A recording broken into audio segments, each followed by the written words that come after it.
దేవుని వాక్యాన్ని చూద్దాం. చూడండి, బైబిల్ గ్రంథంలో నుండి మత్తయి సువార్త 7వ అధ్యాయము 7వ వచనాన్ని చూద్దాం. చూడండి. అడుగుడి మీకు ఇయ్యబడును, అడుగుడి మీకు ఇయ్యబడును, వెదకుడి మీకు దొరుకును, వెదకుడి మీకు దొరుకును, తట్టుడి మీకు తీయబడును. అడుగు ప్రతి వాడును పొందును, పక్షపాతం లేదు. అడుగు ప్రతి వాడును పొందును, వెదకువానికి దొరుకును, ఎవరు వెతికినా దొరుకును, తట్టువానికి తీయబడును. మీలో ఏ మనుష్యుడైనను చదువు మీలో ఏ మనుష్యుడైనను తన కుమారుడు తన్ను రొట్టెను అడిగిన ఎడల మీలో ఏ మనుషుడైనను తన కుమారుడు తన్ను రొట్టెను అడిగిన ఎడల వానికి రాతినిచ్చున, చేపను అడిగిన ఎడల పామునిచ్చున. మీరు చెడ్డవారయుండియు మీ పిల్లలకు మంచి ఈవులనియ నెరిగి ఉండగా పరలోకమందున మీ తండ్రి తన్ను అడుగు వారికి అంతకంటే ఎంతో నిశ్చయముగా మంచి ఈవులనిచ్చును. చాలు. కావున మనుషులు మీకు ఏమి చేయవలనని మీరు కోరుకుందరో అలాగుననే మీరును వారికి చేయుడి. ఇది ధర్మశాస్త్రమును ప్రవక్తల ఉపదేశమునై ఉన్నది. ఈ 7 నుంచి 12 వచనాలు మనం చూసుకుందాం. చిన్న మాట ప్రార్థన చేసుకుని. పరిశుద్ధుడైన మా తండ్రి, ప్రేమ స్వరూపేగ దేవా, నీకు స్తోత్రములు. కృపగల తండ్రి, నీ పరిశుద్ధ పాదాల చెంతకు మేమందరము చేరి వచ్చాం తండ్రి. మాకు చాలా సంగతులు తెలియవున్నాయన్న. మాకు తెలిసిందే మాకెంతో తెలుసు అని మేము అనుకుంటాం. కానీ ఇంకా మేము తెలుసుకోవాల్సింది బోల్డంత ఉంది నాయన. నీవు అనంతుడవు, అగోచరుడవు తండ్రి. నిన్ను మా జీవితకాలం పూర్తిగా తెలుసుకోజాలము. నిత్యత్వ పర్యంతం కూడా మేము తెలుసుకోవడానికి అశక్యమైన సంగతులవి, నిన్ను గూర్చిన సంగతులు. ఏదైనా మేము తెలుసుకోవాలనుకుంటే అది నీవు తెలియజేస్తే తప్ప మాకేది తెలియదు నాయన.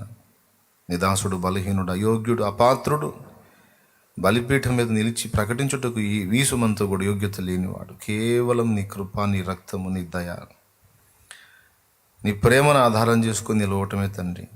దయ ఉంచి నీ దాసుని నీ పరిశుద్ధ రక్తము చేత కడిగి బావుగా పవిత్రపరిచి ఉపదేశాన్ని అడ్డగింపజూసే దయ్యపు దురాత్మ, అంధకార చీకటి, సైతాను శక్తుల ప్రభావం, సమస్త బలహీనతలు నజరేయుడగు యేసు నామమున బంధిస్తున్నాము.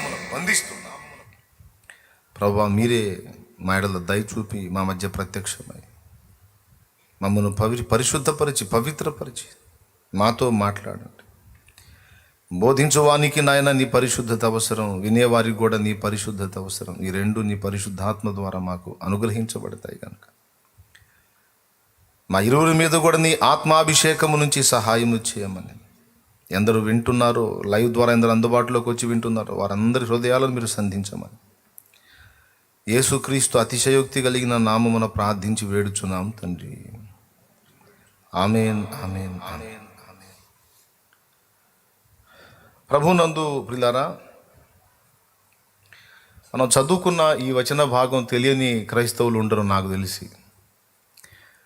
మనం ప్రార్థనలో బాగా వాడుకగా వాడే పదాలలో ఇదొకటి.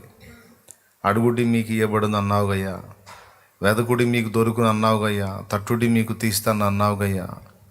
నేను అడుగుతున్నా ప్రభువా, సహాయం చేయ తండ్రి అని ఈ వచనాలని మనం తప్పనిసరిగా దేవుని ముందు ఉంచుతాం. ఏ కొంచెం దేవుని వాక్యపు అవగాహన ఉన్న వ్యక్తికైనా ఖచ్చితంగా ఈ సంగతులు తెలుస్తాయి. ఇక్కడ 2 విషయాలు స్పష్టంగా దేవుడు మనతో మాట్లాడుతూ ఉన్నాడు. ఒకటి, అడగండి మీకు ఇస్తాను, వెతకండి మీకు దొరుకుతుంది, తట్టండి మీకు తీయబడుతుంది.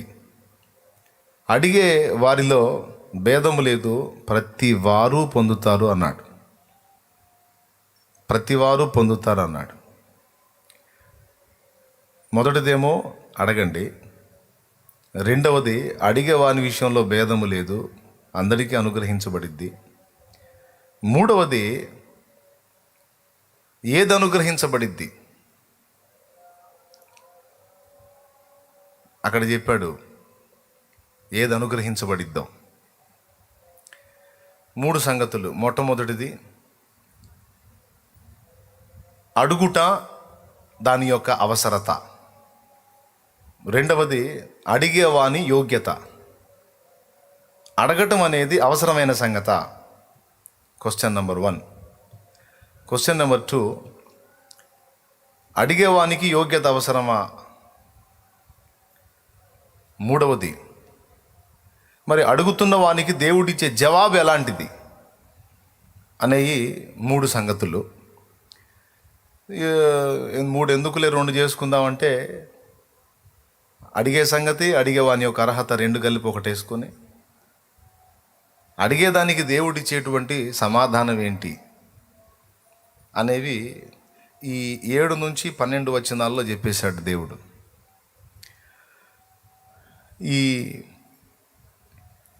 వాక్య భాగంలో ఈ 3 ప్రశ్నలు కొద్దిగా మనం పరిశీలించుకుందాం. మొట్టమొదటిది అడుగుట యొక్క అవసరత. దేవుణ్ణి అడగటం అనేది అవసరమా? అడుగుటను మరొక మాటలో చెప్పాలంటే ప్రార్థనలో అడుగుట కూడా ఒకటి. విజ్ఞాపన, కృతజ్ఞతాస్తుతి, యాచన, ఇంకా 4 ఉంటాయి కదా. ప్రార్థనలో విజ్ఞాపన, యాచన, కృతజ్ఞతాస్తుతి. 1 తిమోతికి రాసిన 1వ పత్రిక 2వ అధ్యాయము 1వ వచనం నుంచి చదివితే ఎలాగుంటుంది చూడండి. అన్నిటికంటే ముఖ్యముగా మనుషులందరి కొరకును, రాజుల కొరకును, అధికారుల కొరకును విజ్ఞాపనములను, ప్రార్థనలను, యాచనలను, కృతజ్ఞతాస్తుతులను చేయవలని హెచ్చరించుచున్నాను. అనేది కూడా ఒకటి ఉంది. అక్కడ 4 వచ్చినాయి కాబట్టి ప్రార్థన అనే దానిలో 3 భాగాల కింద వేసుకుందాం. ఒకటి ఆల్రెడీ ప్రార్థన అన్నాడు కాబట్టి 3. ఒకటి యాచన, విజ్ఞాపన, కృతజ్ఞతాస్తుతులు.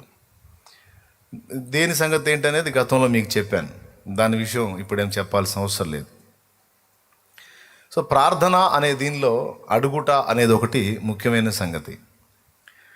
ఇప్పుడు దేవుడు సర్వజ్ఞుడు, అనంత జ్ఞాని, అన్నీ తెలిసినవాడు, అన్నీ ఎరిగినవాడు కదా. కానీ అనేక సార్లు నన్ను అడుగు అడుగు అడుగు అడుగని దేవుడు కోరినట్టు మనకు కనపడుతుంది. ఎందుకు అడగాలి, మనం అడగకుండా దేవుడు చేయలేడా అన్నదానికి కూడా మనం సమాధానం చూసుకున్నాం గతంలో. దేవుడు సర్వాధికారి అయి ఉన్నప్పటికీ ఆయన కొన్ని నియమాలకు కట్టుబడి పనిచేస్తాడు. ఆయన సర్వాధికారి, ఆయన ఏదైనా చేయొచ్చు, ఆయన ఇష్టం. దేవుడు ఏది చేసినా దాన్ని మనం తప్పు పట్టడానికి లేదు. వాస్తవంగా చెప్పాలంటే దేవుడు ఏది చేసినా దాన్ని మనం తప్పు పట్టడానికి లేదు. ఇలా ఎందుకు చేసావు అంటానికి లేదు.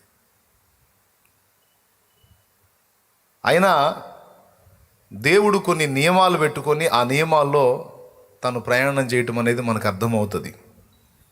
నేను సర్వాధికారిని కనుక నాకే నియమం ఉండదు, నేను ఎట్లా పడితే అట్లా ఉంటాను అని తనకున్న అధికారాన్ని బట్టి విర్రవీగినట్టు దేవుడు చేయడు. కానీ తనకంటూ కొన్ని నియమాలు పెట్టుకొని ఆయన పని చేయటం అనేది మనం బైబిల్ గ్రంథం కొంచెం జాగ్రత్తగా ధ్యానం చేస్తే అర్థమైంది.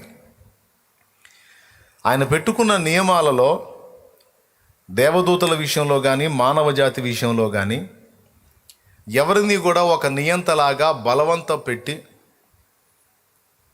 ఏలటం అనేది దేవునికి ఇష్టం లేదు. దేవుడు మనుషులకు కానీ దేవదూతలకు కానీ స్వాతంత్ర్యం ఇచ్చాడు. సొంత మనసు, సొంత ఆలోచన, సొంత బుద్ధి, సొంత వివేచన, సొంతంగా ఆలోచించి నిర్ణయం తీసుకొని ఆ నిర్ణయాన్ని అనుసరించి పనిచేయటానికి మనకి స్వేచ్ఛనిచ్చాడు. మనకిచ్చినటువంటి స్వేచ్ఛను దేవుడు నియంత్రించడానికి ఒక నియంతలాగా ప్రయత్నం చేయడు.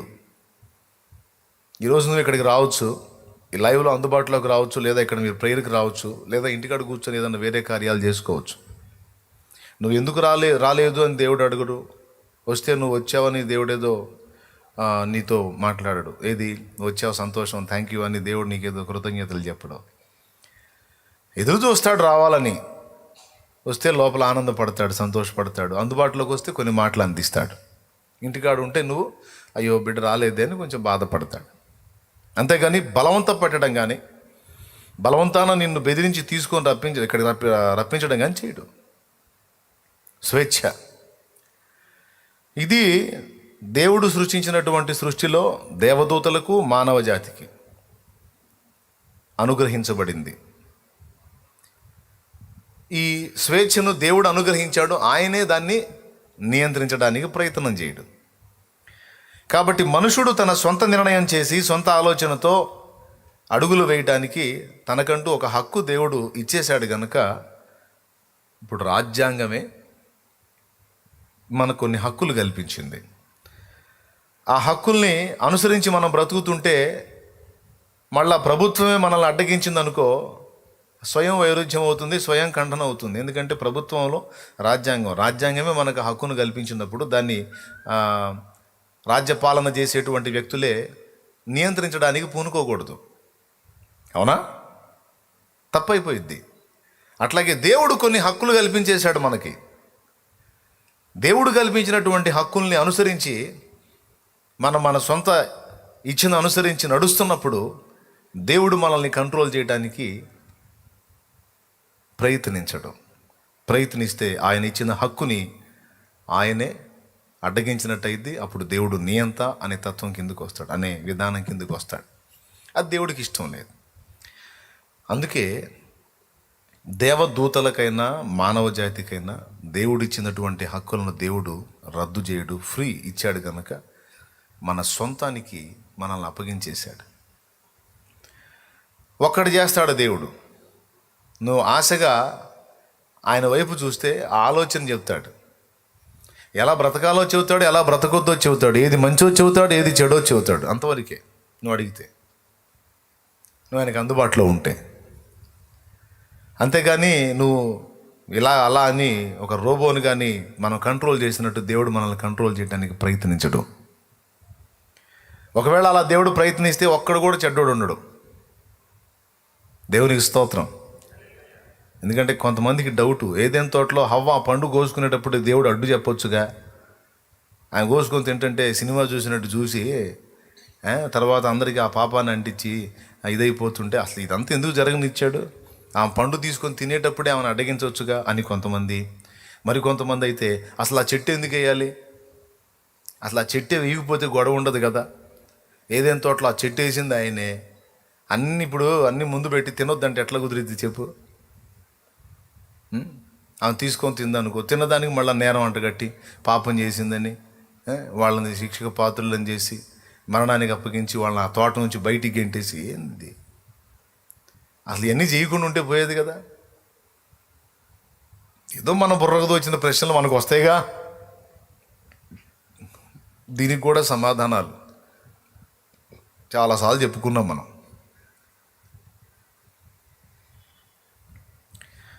అసలు ఆ చెట్టే వేయకపోతే గొడవ వదిలిపోనని కొందరు, ఆమె పండు కోసుకొని తింటుంటే ఏం చేస్తున్నాడని కొందరు. చెట్టు వేసాడు. గుర్తుపెట్టుకోండి, దేవుడు సృజించిన ప్రతి వస్తువు మంచిది అన్నాడు లేఖనంలో. అపోస్తలుడైన పౌలు తిమోతికి రాసిన మొదటి పత్రిక 4వ అధ్యాయము 4వ వచనం, దేవుడు సృజించిన ప్రతి వస్తువును మంచిది, కృతజ్ఞతాస్తుతులు చెల్లించి పుచ్చుకొని నేడల ఏది నిషేధింపదగినది కాదు. సృష్టిలో దేవుడు సృష్టించినటువంటి ప్రతిదీ మంచిది అని చెప్పేశాడు. చెడిపోయింది దేవుడు చెయ్యడు. చెడ్డవాటిని దేవుడే సృష్టిస్తే చెడుకు ఆయనే మూలం అవుతాడు. అలా పొరపాటును కూడా దేవుడు చేయడు. దేవుడు తాను సృజించిన సృష్టి యావత్తు చూచినప్పుడు అది మంచిదిగా నుండెను. అది వాక్యం. అందులో ఏదైనా తోటలో చెట్టు కూడా ఉందిగా, మంచి చెడులో తెలియనిచ్చే చెట్టు. ఆయన చేసిన సృష్టి యావత్తు చూచినప్పుడు, ఆదికాండం 1వ అధ్యాయం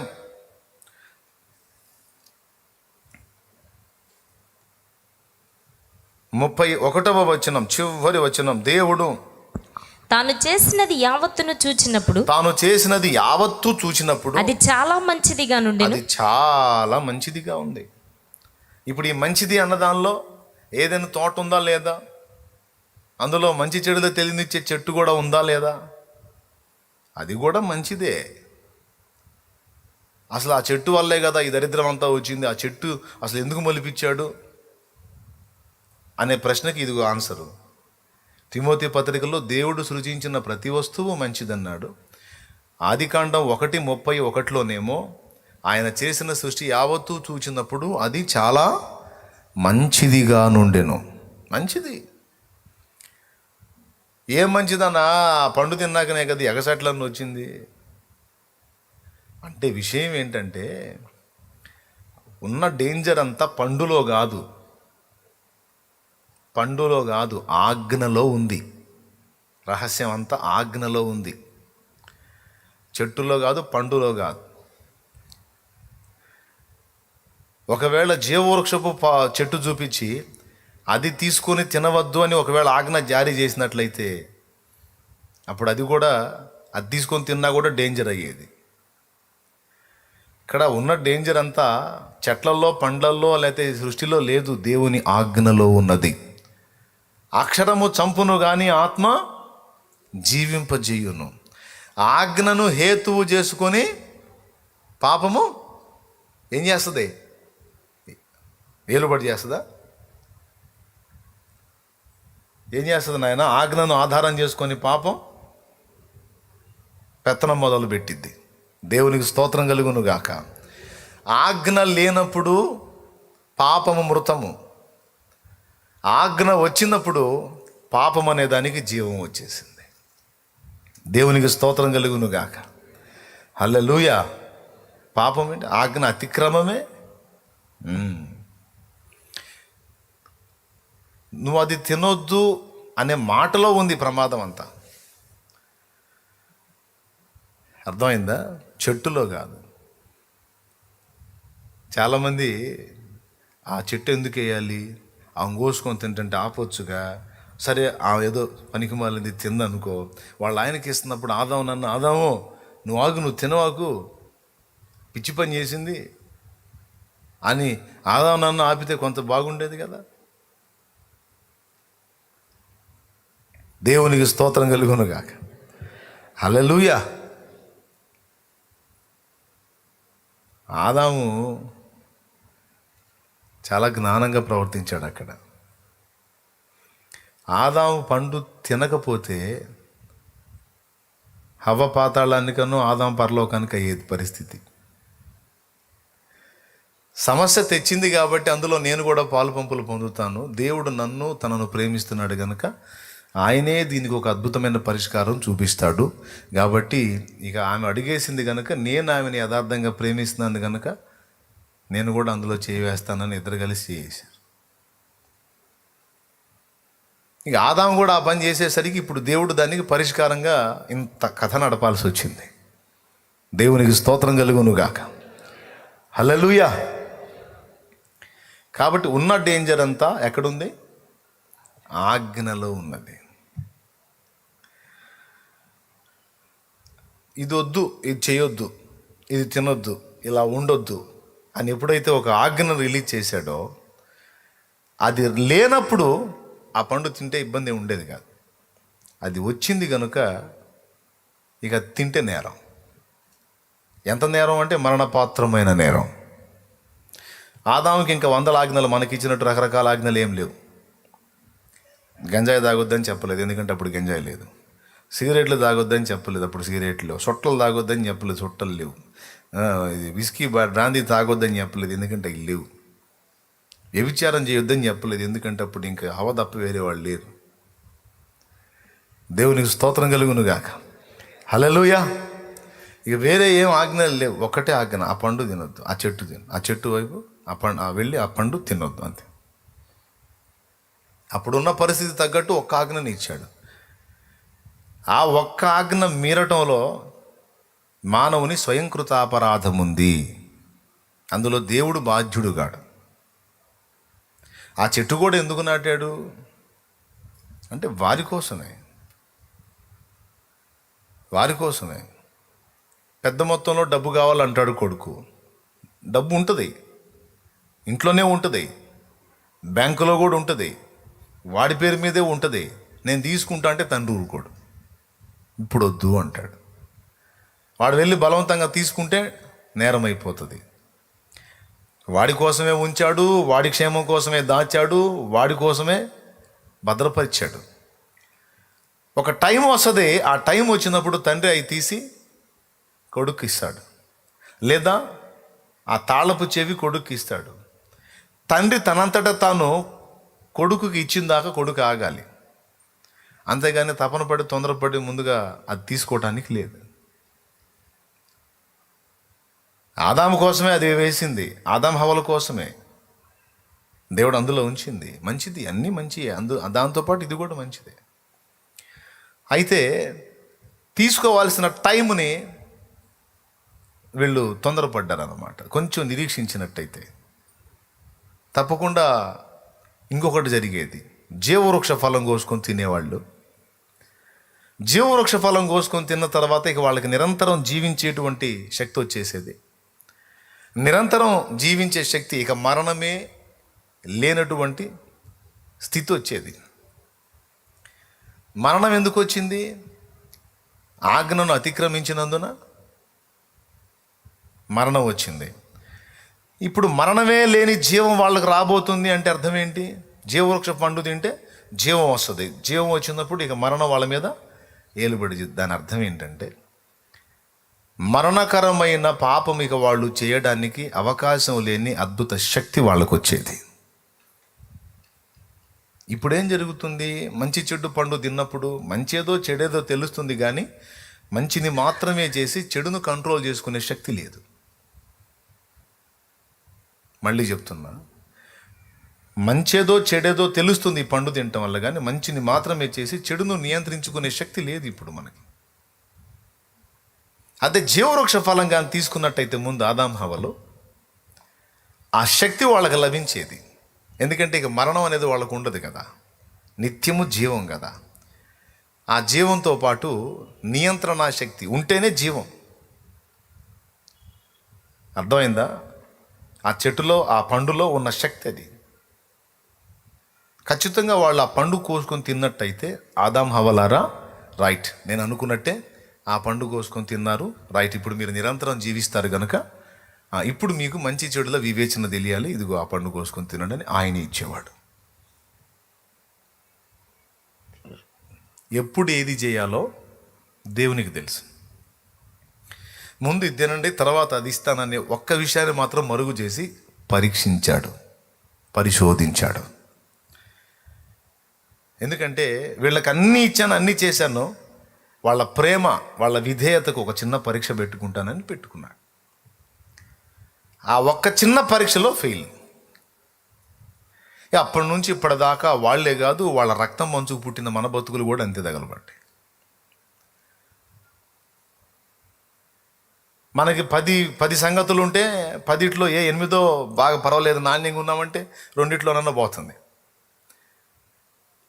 4 బాగున్నామంటే 4 పోతుంది. 8 7 బాగున్నామంటే కనీసం 1 ఎక్కడో చోట తేడా పడతానే ఉంది. రక్తం ఏం చేద్దాం? పారంపర్యంగా ఆస్తులు వచ్చినట్టు పాపం కూడా ప్రయాణం చేసింది వారితో పాటు. వారి రక్తంతో వారి రక్తం పంచుకు పుట్టాం కనుక ఆ తత్వం అనేది మనకు కూడా వచ్చేసింది. కొంతమంది అంటారు అట్లాంటిది ఏమి ఉండదు,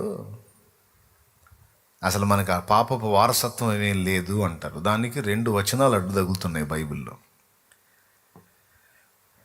పసిబిడ్డల్లో పాపము లేదు అని ఒక పెద్ద వివాదం. పసిబిడ్డల్లో పాపం ఉంది అని కొంతమంది, లేదని కొంతమంది.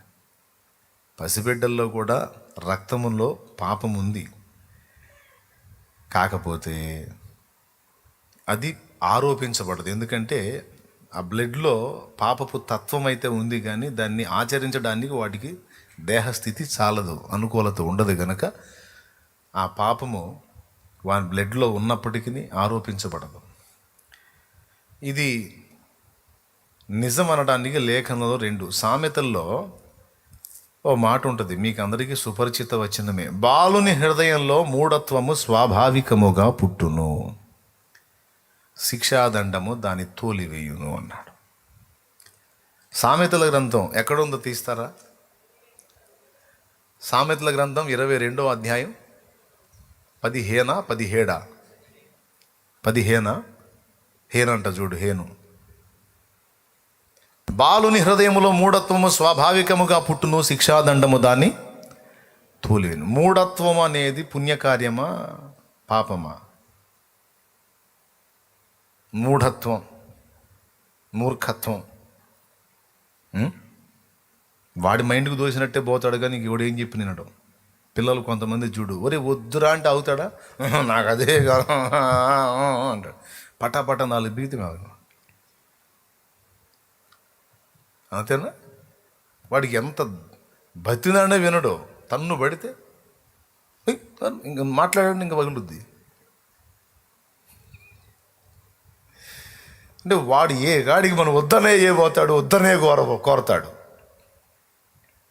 అంటే ఆజ్ఞను అతిక్రమించే తత్వం, వద్దన్నవే కోరే తత్వం, వద్దన్నవే చేసే తత్వం స్వభావ సిద్ధంగా పుట్టిందన్నాడు.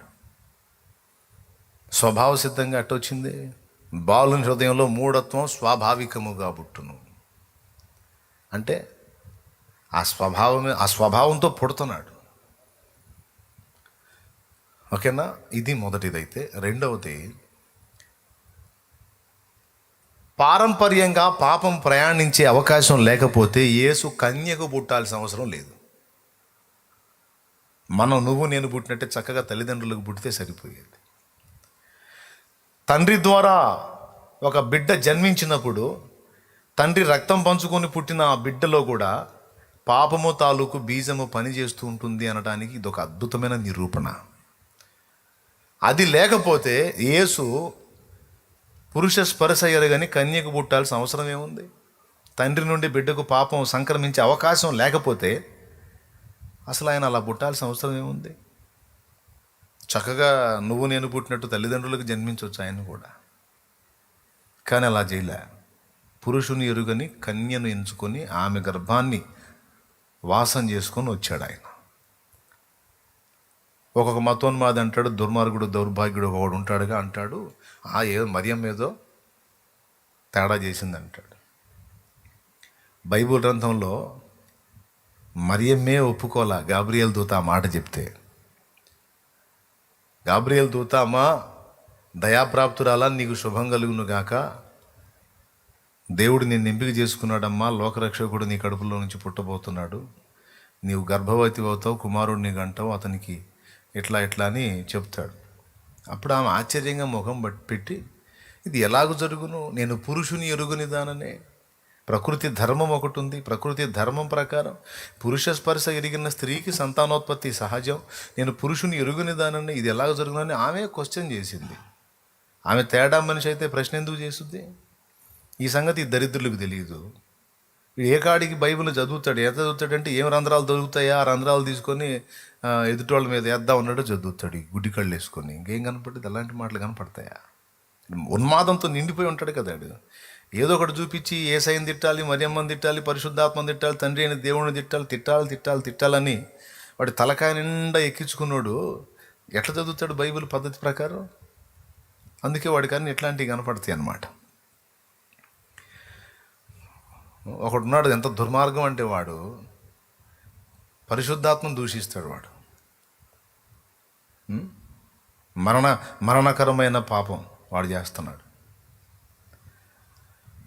సరే, ఇక వాడి తీర్పు దేవుడే తీర్చుకుంటాడులే, వాడికి చేయాల్సిన న్యాయం దేవుడు చేస్తాడు చెప్తున్నా. కాబట్టి పారంపర్యంగా పాపం సంక్రమిస్తుంది. కాకపోతే పసితనంలో అది ఆ కార్యరూపం దాల్చదు. దానికి అనువైన అవయవములు ఏర్పడిన తర్వాత లైన్లోకి వస్తుంది. అప్పటిదాకా నివురు గప్పి నిప్పులాగా లోపల ఉంటుంది, పని చేస్తుంటుంది. ఈ తత్వం ఎక్కడి నుంచి వచ్చింది మనకి? అక్కడి నుంచి వచ్చింది. ఎక్కడి నుంచి? ఆ ఇద్దరి నుంచి. కాబట్టి దేవుడు ఆజ్ఞ ఇచ్చిన వాడు ఆజ్ఞ వాళ్ళు మీరడానికి లేదా ఆచరించడానికి దేవుడు కనిపెట్టి చూడటం తప్ప అది మీరబోతే ఆయన అడ్డుపట్టడానికి ట్రై చేయడు. మీరితే అవిధేయులు, మీరకపోతే విధేయులు. చూద్దాం. అక్కడే కదా మరి వాళ్ళ విధేయత, వాళ్ళ ప్రేమ యొక్క నాణ్యత బయటపడేది. స్తోత్రం చెప్పండి. ఈ కారణం చేతనే దేవుడు చెట్టును నాటిన దానిలో న్యాయం ఉంది. తర్వాత హవ్వ వెళ్ళి కోసుకొని తింటుంటే అడ్డుపడకపోవటంలో కూడా న్యాయమైన కారణం ఉంది. కాబట్టి చెట్టులో పండులో ఏం లేదు, కానీ దేవుడిచ్చిన ఆజ్ఞలో ఉంది. ఆ విధి రూపకమైన ఆజ్ఞలన్నిటినీ మేకులతో సిలువ కొట్టేశాడు యేసయ్య. అవన్నిటిని తన యందు ధరించి తను సిలువ వేయబడుట ద్వారా మనం ఏవైతే పాటించడానికి కష్టతరం అయిపోయి ఆచరించలేక అనుసరించలేక మరణపాత్రులం అనిపించుకున్నామో వాటన్నిటినీ తాను నెరవేర్చి విధి రూపకమైన ఆజ్ఞలు గల ధర్మశాస్త్రమును తను వహించి తను సిలువ వేయబడుట ద్వారా దాన్ని కూడా మేకులతో కొట్టేశాడనేది స్పష్టపరిచాడు పౌలు మహనీయుడు. దేవునికి స్తోత్రం కలుగునుగాక. ఇప్పుడు ఇక ధర్మశాస్త్రపరమైన నీతిని బట్టి నువ్వు దేవుని రాజ్యానికి వారసుడవు కాదు. ఆ నీతి విధిని నెరవేర్చి మనందరినీ మరణపాత్రులను చేస్తున్నటువంటి ఆజ్ఞ ఏదైతే ఉందో దాన్ని తన యందు వహించి సిలువ వేయబడిన క్రీస్తు ద్వారా ఇప్పుడు మనం ధర్మశాస్త్రం సంపూర్తి చేసిన వారి జాబితాల్లోకి చేర్చబడ్డాం. ఎందుకంటే ఆయన సంపూర్తిగా నెరవేర్చాడు దాన్ని. ఆయన యందలి విశ్వాసం ఉంచు వాడెల్లా కూడా ఆయన జాబితాల్లోకి చేరిపోతా ఉన్నాడు అన్నమాట. ఎంత అద్భుతమైన అవకాశం ఇది.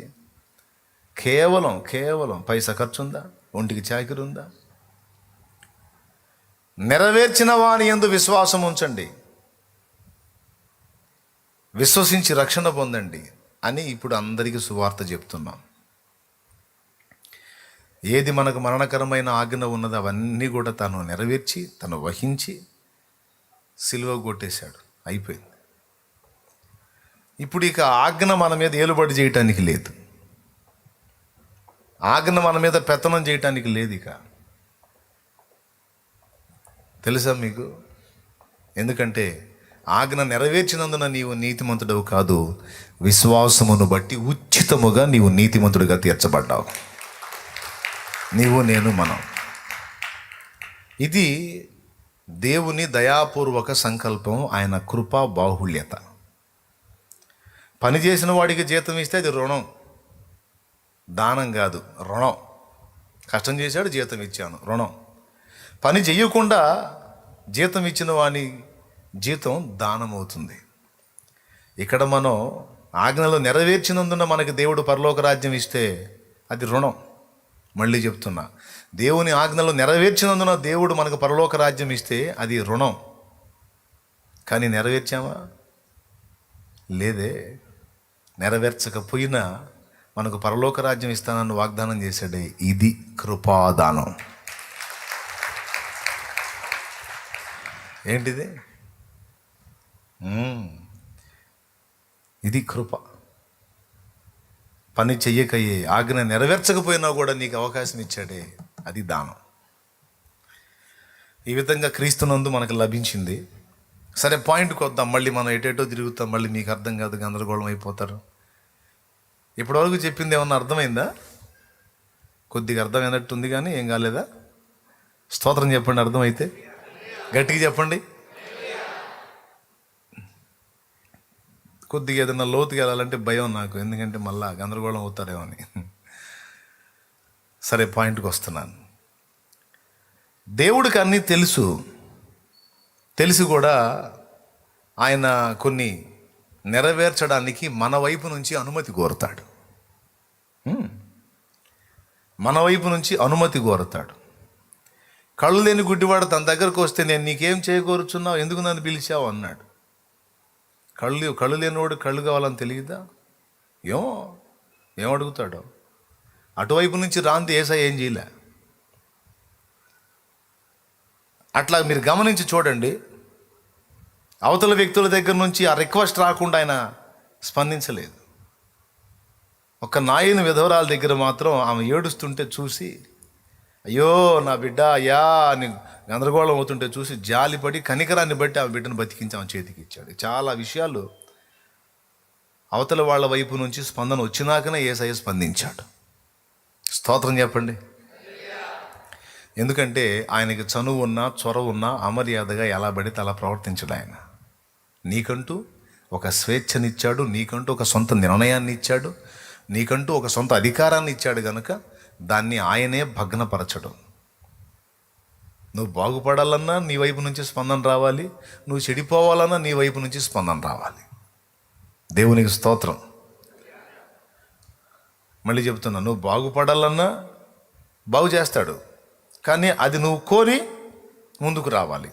నువ్వు చెడిపోవాలన్నా దేవుడు వదిలేస్తాడు, దాన్ని కూడా నువ్వు కోరుకొని దేవుడిని విసర్జించాలి, అప్పుడు జరిగిద్ది. దేవా, నేను ఒక చెడు వ్యసనానికి బానిసనయ్యాను, నేను దాన్ని మానేయాలనుకుంటున్నాను దేవా అంటే, మంచిది నాయన, దానికి ఇలా చేసుకో అంటాడు. అలా చేసినప్పుడు బయటికి తీసుకొస్తాడు. ఏదైనా బలవంతంగా, ఇప్పుడు బలవంతంగా ఒక మనిషిని దేవుడు తీసుకొచ్చి మార్చే అవకాశం ఉంటే బార్ షాపుల్లోకి పోయి ప్రతి ఒక్కడికి ఒక మొట్టికాయ వేసి లాక్కొచ్చి మొత్తం లైన్లో పెట్టేవాడు. కానీ ఏది, అవునా? ఎందుకని? బలవంతాన మార్చడు. ఒకవేళ బలవంతాన మనం ఎవడన్నా తెచ్చిందో మనల్ని కూడా తంతాడు ఆయన. ఎందుకురా వాడిని తెచ్చారు బలవంతంగా? బుద్ధి లేదా? ఎందుకురా అని. దాన్ని కూడా ఈ మతోన్మాదులు బలవంత మత మార్పిడి అని పేరు పెట్టి, ఎవడు మార్చాడు బలవంతంగా మత మార్పిడి? బలవంతంగా ఎవడన్నా వస్తానన్నా మేము వద్దంటాం. బలవంతంగా బాప్తీసం పొందడానికి ఎవడన్నా వచ్చినా కూడా వద్దు పో బాబు అంటాం. వాళ్ళే మమ్మల్ని బలవంతం పెట్టి బాప్తీసం పొందుతున్నారు. దేవునికి స్తోత్రం కలుగును గాక. యేసయ్యను గురించి అర్థమైంది, సత్యం అర్థమైంది, ఆయనే నిజమైన దేవుడని అర్థమైంది. అర్థమైనందున మమ్మల్ని బలవంతం పెట్టి నీ ఎక్కడున్నా సరే వచ్చి నువ్వు బాప్తీసం ఇయ్యి అన్నా, నాకు బాప్తీసం ఇయ్యి అని పీడించి తీసుకుంటున్నారు బాప్తీసం. మేము బలవంతంగా మతం మార్చే దేవుడు చెప్పాడు?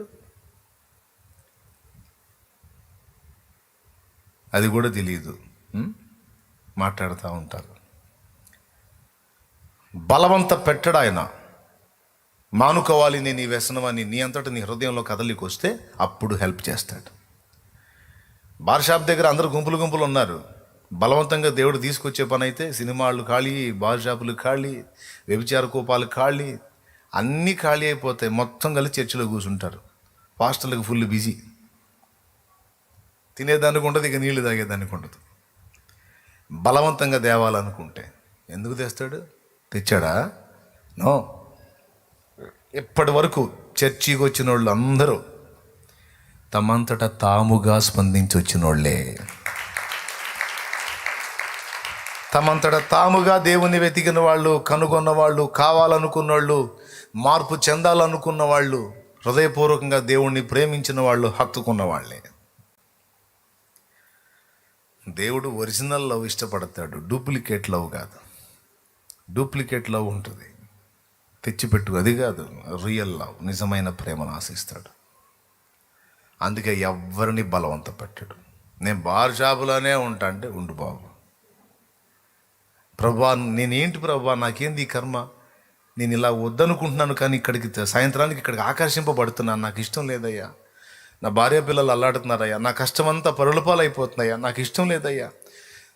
తాగుబోతుడు, వ్యభిచారం చేస్తాడు. ప్రభా నేను ఎందుకు ఇలాగ అయిపోతున్నాను ప్రభా, నా భార్యని ప్రేమించి నా బిడ్డల్ని ప్రేమించకుండా పరస్త్రీల వ్యామోహంలో పడ్డాను, ఎందుకు ప్రభా నేను ఇలాగ అయిపోతున్నాను, యేసయ్యా నాకు విడిపించయ్యా, నాకు ఇష్టం లేదయ్యా అని ఒకటి హృదయం కొట్టుకుంటే దాన్ని చూసి ఆ బంధకాల్లోంచి ఎలా బయటపడాలో దేవుడు ఆలోచన ఇచ్చి బయటపడటానికి ఆయన హెల్ప్ చేస్తాడు. దానికి కూడా నీ ప్రయత్నాన్ని ఆశిస్తాడు దేవుడు. మళ్ళా బార్ షాప్లోనే కూర్చొని సాయంత్రానికి రోజు బార్ షాపుకి పోతా, ప్రభా నాకు తాగాలని లేదు ప్రభా, కానీ తాగుతున్నా ప్రభా, దీని నుంచి నన్ను విడిపించంటే అట్టు కుదిరిద్ది? దేవుడు అంటాడు నిజంగా మానుకోవాలనుకుంటున్నాను. నిజంగా ప్రభా, అట్లయితే బార్ షాప్కి ఎందుకు పోతావు, సాయంత్రం కాగానే నా సన్నిధికి రా అంటాడు. సన్నిధికి రాలేను ప్రభా, నేను తాగాల్సిందే ప్రభా.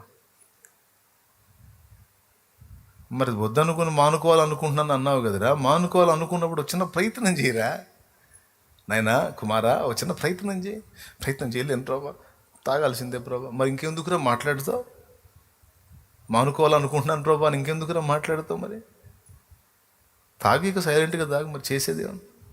నిజంగా దాని మీద నీకు జయం రావాలని కోరుకుంటే, అది వదిలించుకోవాలని కోరుకుంటే, దాని నుంచి విడుదల పొందే మార్గం నేను చూపిస్తారా అటున్నాడు అని సన్నిధికి రమ్మంటాడు. ఫాస్టింగ్ ఉండమంటాడు.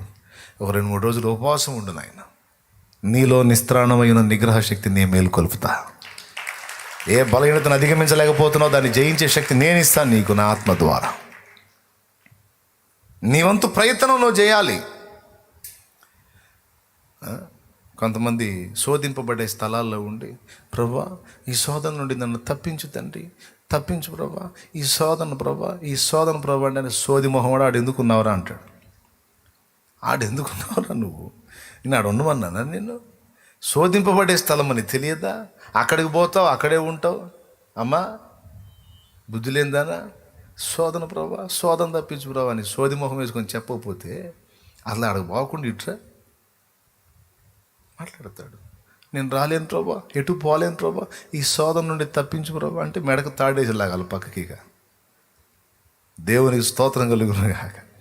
హల్లు చెప్పడం గట్టిగా. మరి ఎట్ట తీయాలి నిన్ను పక్కకి? ఆ పని దేవుడు చేయడు. మెడకు తాడేసే లాగి పక్కకు లాగే ఛాన్స్ ఉంటే ఇప్పుడు అందరి మెడలకు తాళ్ళు ఉండే. ఆ పని చేయడు. స్వేచ్ఛ. నీ అంతటా నీ హృదయంలో ఆరాటం, పాపమును అసహించుకొని ఇది నాకొద్దు, నేను దీనిలోంచి బయటపడాలని నీ గుండె స్పందించి నువ్వు అడుగేస్తే, ఒక్క అడుగు నువ్వు వేస్తే 100 అడుగులు నీ కోసం వేస్తాడు ఆయన. ఇటువైపు నుంచి అంటే మానవ లోకం లేక మానవ సమాజం వైపు నుంచి స్పందన వస్తేనే పరలోకంలో స్పందన వచ్చిద్దని మత్తయి సువార్త 18లో చెప్పాడు ఆయన. చెప్పాడు, భూలోకములో మీరు వేటిని బంధింతురో పరలోకంలో నేను వాటిని బంధిస్తాను, దేన్ని విప్పుతారో దాన్ని విప్పుతాను అన్నాడు. అంటే పరలోకం భూలోకాన్ని ప్రభావితం చేస్తుందా? భూలోకం పరలోకాన్ని అంటే భూలోకమే పరలోకాన్ని ప్రభావితం చేస్తుంది.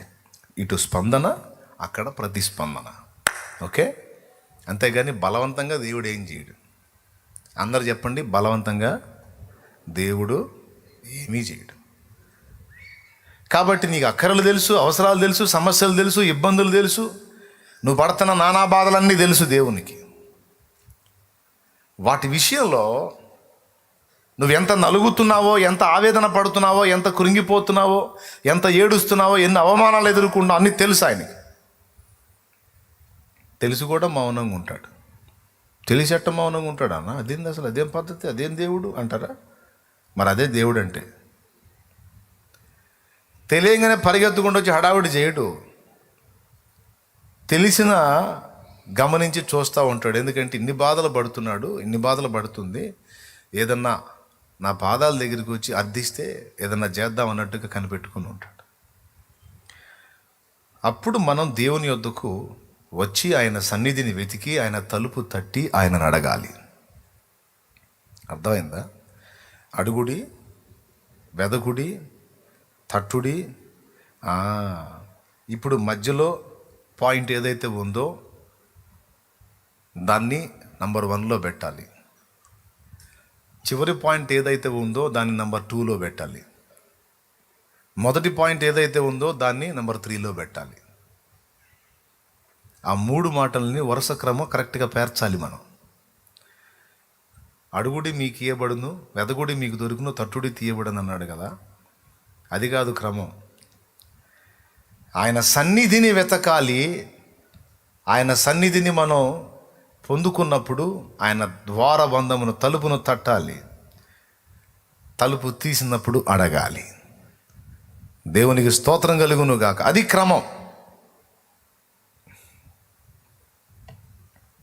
అంటే దేవుని సన్నిధిని కాచుకోవాలి, దేవుని తలుపును తట్టాలి. డోర్ ఓపెన్ అయినప్పుడు దేవా సహాయము చేయమని అడగాలి. ప్రతి ఉదయం నీ గడప యొద్దనే కాచుకో. ఏంది ఎవరు పాడట్లేదు? అందులో అదే ఉంది కదా, ప్రతి ఉదయం నీ గడప యొద్దని కాచుకొని కూర్చున్నాము, ప్రజలందరినీ రక్షింపమని వేడుకున్నాము.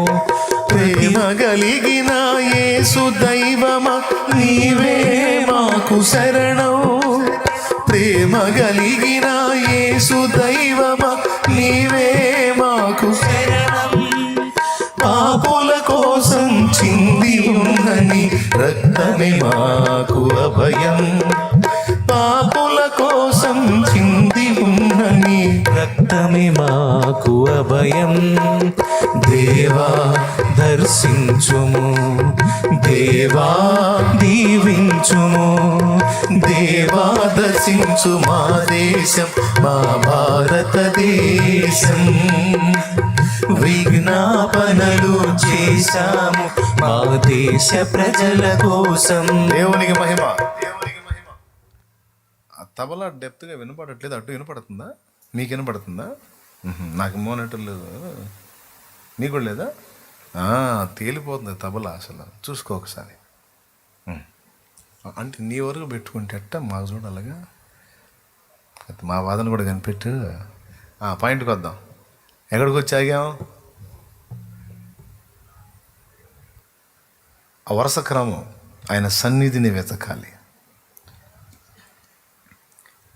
ఆయన సన్నిధిని వెతకాలంటే ఎక్కడ కూర్చుంటే అక్కడ నడుస్తుందా? బస్సులో పోతా పోతా అంటే వచ్చింది. కొంతమంది భక్తి అంత దరిద్రంగా ఉంటుందంటే మరీ అసలు దేవుని ముందు కాసేపు కూర్చునే టైం కూడా ఉండదు. పోతా పోతా ఒక నిలువు ఒకటి అడ్డం అంటే సిలువ వేసేసి పడేశాడు అన్నమాట. కొంతమంది లాగుతూ ఉంటాట. మరీ దారుణమైన విషయం అది కాదు. సన్నిధిని వెతకటం అంటే దేవుని కొరకు సమయమును కేటాయించి ఆయన పాదాల చెంత కాచుకోవటం. వెతకుడి అంటే ఏంటి? ఏదో పోతే వెతుక్కోవటం కాదు. చాలా విషయాల్లో వెతకుడి అని ఉంటుంది. వెతకుడి అంటే పోగొట్టుకున్న వెతుక్కోవటం కాదు, కలుసుకోండి అని. యెహోవాను వెతకగోరిన వాడు ప్రత్యక్ష గుడారములో వెతుకున్నట్లు పాళెం వెలుపట ప్రత్యక్ష గుడారం వేశాడు మోషే. ఎవరిని వెతకగోరిన వాళ్ళు? యెహోవాను వెతకగోరిన వారు. వెతకగోరటం అంటే కలుసుకోవటానికి ప్రయత్నించేవాళ్ళు. దేవునిని ఎవరైనా కలుసుకోవాలని ప్రయత్నించితే అట్టివాడు భక్తి సాధన చేసుకోవటానికి పాలెం వెళపల ప్రశాంత స్థలంలో మందిరం, ప్రత్యక్ష గుడారం నిర్మించి పెట్టి. అర్థమైందా? దేవుణ్ణి వెతకగోరిన వారు. హన్నా దేవుణ్ణి వెతికింది ఎక్కడ? ఇంటికాడ కూర్చొని పెనిన్నతో కలిసి తిట్టుకుంటారు కాదు. దేవుని సన్నిధి షిలోహులోనున్న ప్రార్థనా మందిరంలో దేవుని వెతికింది అంటే కలుసుకుంది.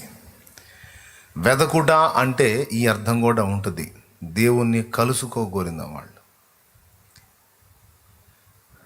అర్థమైందా? దేవుని నీతిని రాజ్యమును వెతకండి అంటే ఏటో పోతే దేవులాడండి అని కాదు, వాటిని కలుసుకోండి, కలిగి ఉండడానికి ప్రయత్నం చేయండి అని. అర్థమైందా? వెతకుడి అంటే అర్థం అది. కాబట్టి దేవుని దగ్గర నుండి పొందగోరినటువంటి వ్యక్తి మొదట ఆయన సన్నిధిని వెతకాలి. ఆయన సన్నిధి ఎక్కడ దొరుకుతుంది నీకు? దేవుని మందిరములో ఆయన సన్నిధి ఉంది. ఏకాంతముగా నువ్వు ఒకవేళ నీ ఇంటనున్నా కూడా ప్రార్థన గదిలో ఆయన సన్నిధి ఉంది. ప్రభువును ప్రేమించి ప్రార్థించే పరిశుద్ధులు 2-3 ఎక్కడ కూడతారో అక్కడ ఆయన సన్నిధి ఉంది. నువ్వు ఏకాంతంగా కొంత సమయం దేవునికి కేటాయించి ఎక్కడైతే కూర్చొని దేవా ఇదిగో నేను వచ్చానయ్యా అని నువ్వు ఆయన ముందు వస్తావో అక్కడ ఆయన సన్నిధి ప్రత్యక్షమైతే. గట్టిగా స్తోత్రం చెప్పండి, స్వరం ఎత్తి బిగ్గరగా చెప్పండి, హల్లెలూయా. అది ఆయన సన్నిధిని వెతకాలి అంటే ఏంటి? కాస్త టైం కేటాయించి కాస్త దేవునితో గడపడానికి మనసును స్థిరపరచుకొని కూర్చోవాలి. ఈ ఆకలిగా ఉన్న వ్యక్తులు, ఇబ్బందుల్లో ఉన్న వ్యక్తులు, నలిగిపోతున్న స్థితిలో ఉన్న వ్యక్తులు, లేదా భక్తి సాధన చేయకూరిన వ్యక్తులు ఎంత తృష్ణతో దేవుణ్ణి వెతుకుతున్నారో కూడా కనిపెడతాడు ఆయన. ఇప్పుడు నీకు అక్కర ఉంది, ఒక 1000 రూపాయలు కావాలి. 1000 రూపాయలు కావాల్సి వచ్చినప్పుడు ఎక్కడ ఇచ్చే మార్గం లేదు. నా దగ్గర ఉంది, పైసలు ఉంది. నా దగ్గరకు వచ్చి 1000 కావాలి ఇస్తావా, ఇస్తే లేదు అన్నట్టుకుంటావా? ట్రయల్ చెప్తున్నాను నేను. 1000 కావాలి ఇస్తావా, సరే ఇస్తే లేదా అంటావా? లేకపోతే 1000 కావాలి అంటావా? ఎట్లా అడుగుతావు? అన్నా ఫలానా సమస్య వచ్చిందన్నా, ఎక్కడ తిప్పలు పడ్డ అవకాశం దొరకలేదన్నా, నువ్వు తప్పితే మార్గం లేదన్నా, 1000 రూపాయలు కావాల్సి వచ్చిందన్నా, అన్న ఏదన్నా నాకు హెల్ప్ చేయన్నా, సహాయం చేయన్నా అన్న, ప్లీజ్ అన్నా అని అడుగుతావు. అందుకని ఇగిలించుకుంటూ వచ్చి 1000 కావాలి మరి అన్నావు అనుకో, నేను లేవు మరి అంటాను నేను. దేవునికి స్తోత్రం కలుగును గాక. హల్లెలూయా. అంటే ఇక్కడ అడిగేవాడి యొక్క ఆసక్తి కూడా దేవుడు పరిగణలో తీసుకుంటాడు. సో దేవుని సన్నిధిని మొదట వెదకుట అంటే ఆయన మనల్ని కలుసుకోవటానికి, మనం ఆయన్ని కలుసుకోవటానికి, కాసేపు ఇద్దరం మాట్లాడుకోవటానికి ఒక అనువైన చోటును సిద్ధపరచుకొనుట. నంబర్ 1. ఇది చాలా తేలిగ్గా అనిపిస్తాయి కానీ చాలా సీరియస్ మ్యాటర్ ఇది. నిద్రమోహం వాళ్ళకి అర్థం కాదు కానీ కాస్త విషయం ఉన్న వాళ్ళకి దాని విలువ అర్థమవుతాయి. స్తోత్రం చెప్పండి. చాలా సీరియస్ మ్యాటర్ ఇది. ఖచ్చితంగా ఒక ప్లేస్ని సిద్ధపరచుకోవాలి. అది ఎక్కడన్నా కానీ నీకు అనుకూలంగా, ప్రభు నువ్వు ఇద్దరు స్నేహం చేయడానికి, కాస్త మాట్లాడుకోవడానికి, కాస్త ఆయనతో గడపడానికి అనువైన స్థానం. అన్న నాకు ఎక్కడుందన్న ఇంట్లో పిల్లలు గీయబా అంటే అందుకే మందిరం ఉంది. మందిరానికి ఏమో రావు, కొంతమంది వస్తారు పాపం, కొంతమంది రారు, సోమరులు ఉంటారు, కొంతమంది నలిగిపోతూ ఉంటారు కానీ దేవుని సన్నిధిలో పడి అన్నాలాగా గోజాడదాం అనుకోరు. అనువైన స్థానం కొరకే దేవుని సన్నిధి ఉన్నది. ఇక సన్నిధిలో ఏం జరిగిద్ది? టమాటాలండి, పల్లి బఠానీ చెనే అని ఉంటాయాడా? మునక్కాయలండి, వంకాయలండి, దొండకాయలండి, దోసకాయలండి, బీరకాయలండి అంటారు. ఏమన్నా వ్యాపారాలు జరుగుతాయా? సన్నిధిలో కేవలం ప్రార్థన, స్తుతి, ఆరాధన, విజ్ఞాపన, దేవుని సంబంధమైన విషయాలు. నువ్వు ఎటుగుడి దేవుని వెతకూరావు కనుక అది లభించే చోటు ఇది. కనుక తప్పనిసరిగా నీకు ఇంట ఒకవేళ నీకు గది సిద్ధపరచుకొని ఉంటే స్తోత్రం. పెద్ద పెద్ద ఇల్లు కడతారు కొంతమంది, ప్రార్థన గది ఉండదు, ఉండాలి. లేకపోతే అవసరమైతే మీకు ఒకవేళ డాబా ఉంటే, ఒక బిల్డింగ్ ఉంటే, సింగిల్ స్టేర్ బిల్డింగ్ అయినా పర్లే, పైన ఒక రేకుల షెడ్ వేసుకో. హాయిగా దేవుణ్ణి కలుసుకోవడానికి అనువైన స్థానం ఏర్పరచుకోవటి. రేకుల షెడ్డే ఉందా? సో చేయగలిగిందే ఉంది, దేవుని మందిరమే ఇక నీకు అనువైన స్థానం. కాస్త కేటాయించు టైము. పగలంతా చాకిరీ చేసుకో, ఏం ఫీల్ కాడు దేవుడు. సాయంత్రం రా, కాసేపు కూర్చో ప్రశాంతంగా దేవుని సన్నిధిలో మాట్లాడుకో. దేవునితో మనసు విప్పి వెతుకు ఆయన సన్నిధిని, అనువైన స్థానాన్ని సిద్ధపరచుకో, కూర్చో. మొదటి సంగతి, ఆయన సన్నిధిని వెతకాలంటే ఆయన కలుసుకునే స్థానమును సిద్ధపరచుకోవాలి, ఒక ప్రదేశంలో కూర్చోవాలి. రెండవది, ఆయన నీ మనవి వినుదాకా నువ్వు ఆయన తలుపు తట్టాలి. దేవునికి స్తోత్రం కలుగును గాక. ఆయన తలుపు తట్టడం అంటే ఏమిటి? దేవుని తలుపు తట్టడం అంటే ఏమిటి?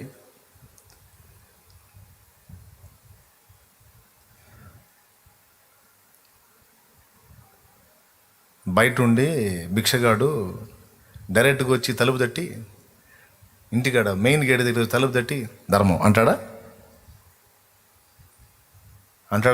నో. బయట ఉండి ఆ లోపల ఉన్న వ్యక్తిని ఫస్ట్ గనపరుస్తాడమ్మా, ధర్మ తల్లి, అది తల్లి, ఇది తల్లి, అట్లాంటి తల్లి, ఇట్లాంటి తల్లి అని ఆమెని ఆకాశానికి ఎత్తుతాడు. ఎవరబ్బా నన్ను మా ఆయన కూడా పొగడ్డు, బయట బజార్లో ఎవడు ఎంతసేపు గుర్తించాడు నన్ను అన్నట్టుగా ఆ కిటికీలను చూస్తే అమ్మా మహాతల్లి అమ్మా నువ్వు వేయకపోతే నాకు దిక్కులేదు తల్లా, తలుపు తీ అమ్మా, ధర్మం చే అమ్మా, నువ్వు అలాంటి ధనము ఎలాంటి ధనము, డోర్ ఓపెన్ అయింది. అంటే ప్రస్తుతిస్తాడు ఆమెని. తలుపు తీసేమయ్యా అంటే ధర్మం అంటాడు. తలుపు తీయునంత వరకు ఆమెని ఘనపరిచి మాట్లాడదు. ఒక అనువైన స్థానమును సిద్ధపరచుకున్నట అక్కడ దేవుని కొరకు ఎదురు చూచు కూర్చోవాలి. మోకాళ్ళేసో, నిలబడో, సాష్టాంగపడో, సాగిలపడో, నీ కాళ్ళు పనిచేయలేదు, బోర్లబడు. అయితే నిద్రపోవకు. కొంతమంది సాష్టాంగ పడమన్న వంకతో బోర్ల పడేదని నిద్రపోయి బాగా ఫుల్గా నిద్రపోయి లెగుస్తారు. ఏం ప్రార్థన? అసలు మామూలు ప్రార్థన, దర్శనాలు కూడా కనపడ్డాయి నాకు అనుకుంటలేదు. హృదయంలో భారం ఉంటే నిద్ర రాదు. కొంతమంది అసలు ఏందో నేను ప్రార్థన చేస్తుంటే బలి నిద్ర వస్తుందా నాకంట. నేను చూస్తాను అసలు నీకు భారం ఎడితే కదా నిద్ర రాకుండా ఉంటాను. ఇప్పుడు అబ్బాయి ఆసుపత్రిలో ఉన్నాడు, ఇంకా ప్రార్థనలో నిద్ర వచ్చిద్దా? మన పక్కన కూర్చొని ఎవరన్నా ఇతరులు మన పక్షంగా ప్రార్థన చేసేవాళ్ళు కునుకుపాట్లు అట్ట మౌనం అయిపోతే కళ్ళు తెరిచి పెట్టామని కొట్టి, ఏంది వదినా ప్రార్థన చేయమని, నిద్రపోతావు ఏంది, పిల్లగాడు బాగా చెయ్యి అని కూర్చుతారు. అవునా కదా? ఏమో నిద్రపోదు, పక్కన కూడా ఏమో జరిసిన సరుపు దెబ్బ కేకలు పెడతా చేయాలని కూడా ప్రార్థన. ఎందుకు? పిల్లగాడికి బాగలేదు. మరి అట్లా భారం లేని వ్యక్తులకు నిద్ర, హృదయంలో భారం ఉండి, పరిస్థితుల భక్తుడు ఉండి, తీవ్రత ఉండి నిద్ర ఎక్కడి నుంచి వస్తుంది? ఆ వాక్యం చదివేటప్పుడు ఏందన్న తెగ నిద్ర వస్తుందంటే అంత భారంగా చదువుతున్నావు. మరి వాక్యం ఎంత తీవ్రంగా చదువుతున్నావంటే, ఎంత ఇంట్రెస్ట్ చదువుతున్నావంటే, ఎంత అన్వేషణతో చదువుతున్నావంటే, ఎంత ఆకలితో చదువుతున్నావంటే, అమ్మా ఇప్పుడు బైబిల్ చదవాలి కాదు. కొక్కెర రోగం వచ్చిన కోళ్ళలాగా సొరుక్కుంటూ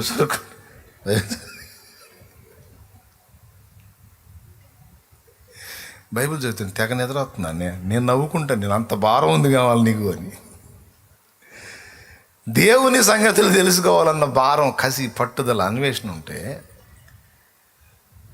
నిద్ర ఎటు నుంచి వచ్చింది? ఈ రెండు లోపాలే. ప్రార్థనలో నిద్ర వస్తుందంటే భారం లేని ప్రార్థన, వాక్య ధ్యానంలో నిద్ర వస్తుందంటే ఇది నాకు అంత ఇంపార్టెంట్ కాదని చదువుతున్నాం. చదవకపోతే మంచిది కాదేమో, ఏదైనా శోధన వచ్చిద్దేమో అని నాకు ఒక అధ్యాయం అన్నా చదువుతామని, ఆ ఒక అధ్యాయానికే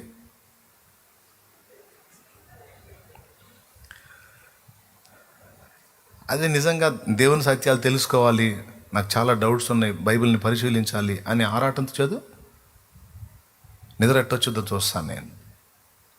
ఆ చదివేటప్పుడు ఎవడన్నా కదిలిస్తే పిచ్చ కోపం వచ్చింది. ఇంట్రెస్ట్, ఒక మ్యాటర్ కోసం మనం తిప్పలు పడుతున్నాం, అది స్టడీ చేస్తున్నాం. అలాంటి టైంలో ఎవడన్నా వచ్చి కదిలిస్తే పిచ్చ కోపం వచ్చింది అంటాం. ఎందుకంటే నాకు కావాల్సిన పాయింట్ కావాలి. నాకు హృదయంలో భారం ఉంటే ప్రార్థనలో నిద్ర రాదు, ధ్యానంలో కూడా నిద్ర రాదు.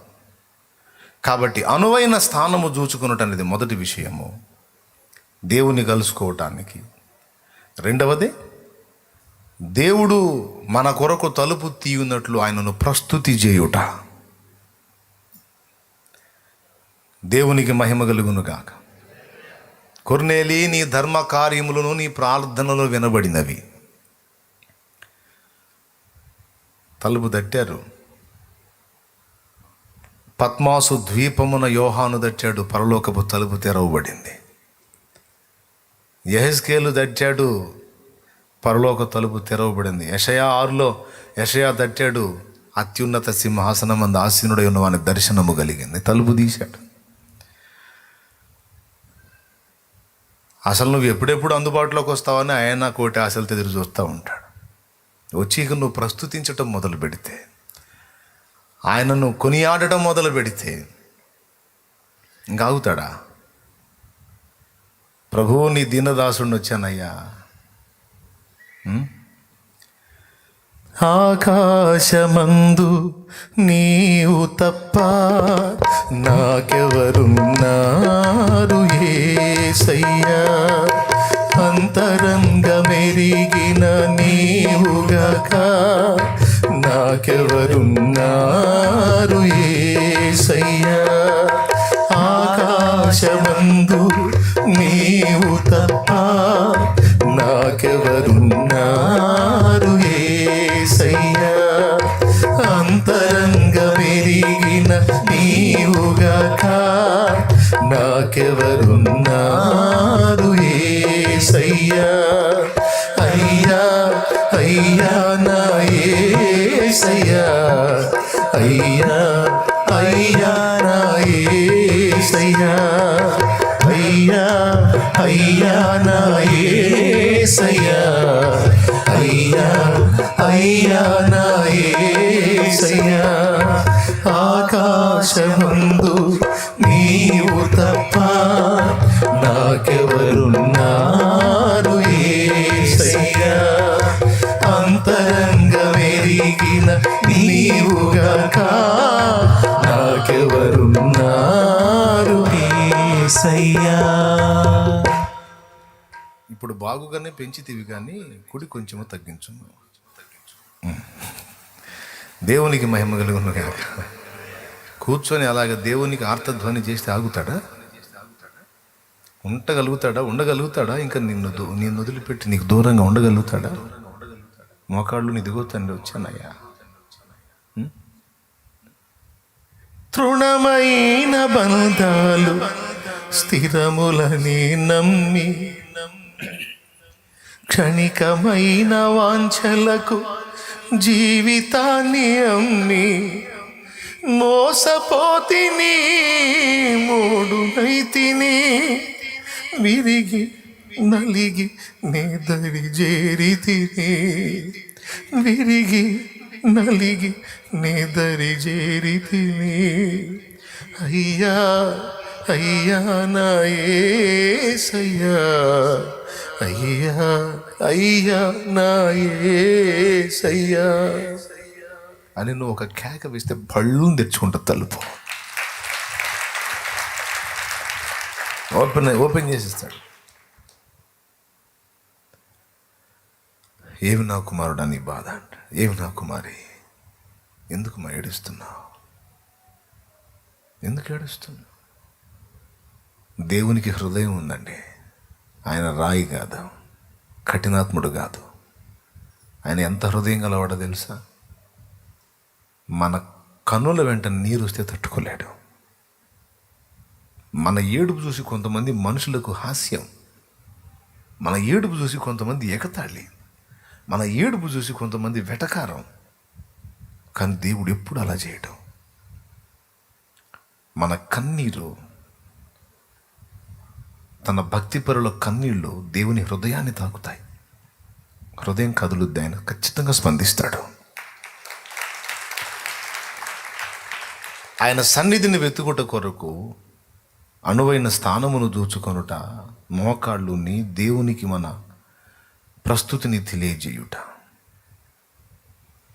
అటు ఇటు మనసు పరిపరి విధాల పరిగెత్తుతూ ఉంటుంది. దాన్ని కంట్రోల్ చేసుకొని మనోనిదానము కలిగి, ఏదైనా నాయన నువ్వు ఒక పరిష్కారం చెప్పకపోతే నేను కదలలేను, ఏదైనా నువ్వు ఒక దారి చూపించకపోతే నాకు ఇంకేం అర్థం కావట్లేదయ్యా, నాకు తెలియదు, నువ్వే ఏదన్నా నాకు చేయాల్సింది,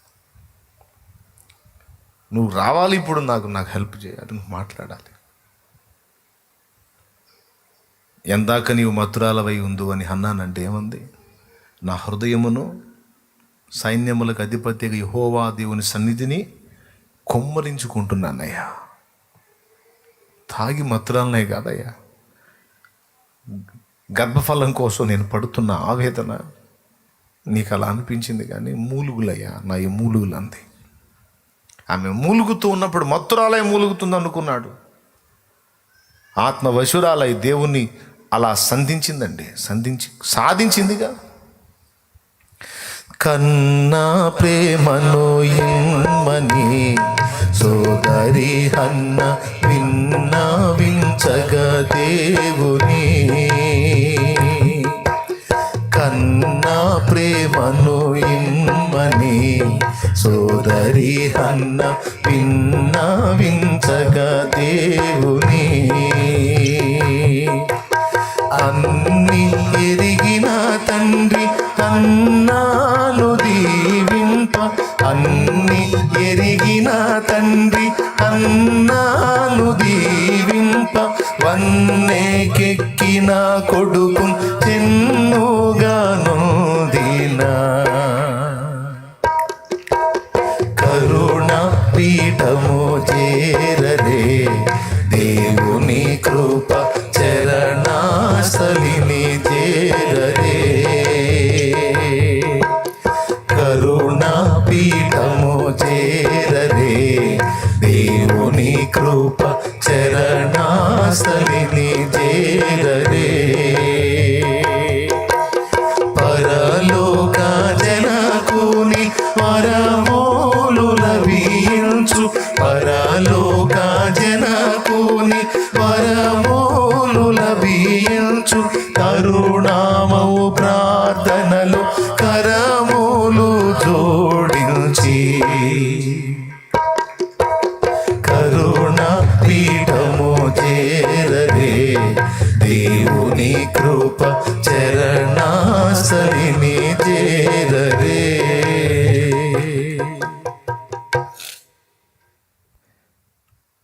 అందులో చెప్తాడు ఏమని అడిగిందంటే కన్న ప్రేమని అయ్యా అని అడిగింది. కన్నా ప్రేమను ఇమ్మని సోదరి హన్నా విన్నావించగా దేవుని, అన్నీ ఎరిగిన తండ్రి హన్నాను దీవింప, వన్నేకెక్కిన కొడుకును చెన్నుగా పొందిన. ప్రాస ఏం కలిపాడు కదా మాసిలమణయ్య గారు. కరుణాపీఠము చేరరే దేవుని కృప చరణాస్థలిని చేరరే వేడరే, పరలోక జనకుని వరములు లభించు, తరుణామవు ప్రార్థనలో కరములు జోడించి. పద చల్ నడు, నాన్న దగ్గరికి పద, నాన్న దగ్గరికి పద.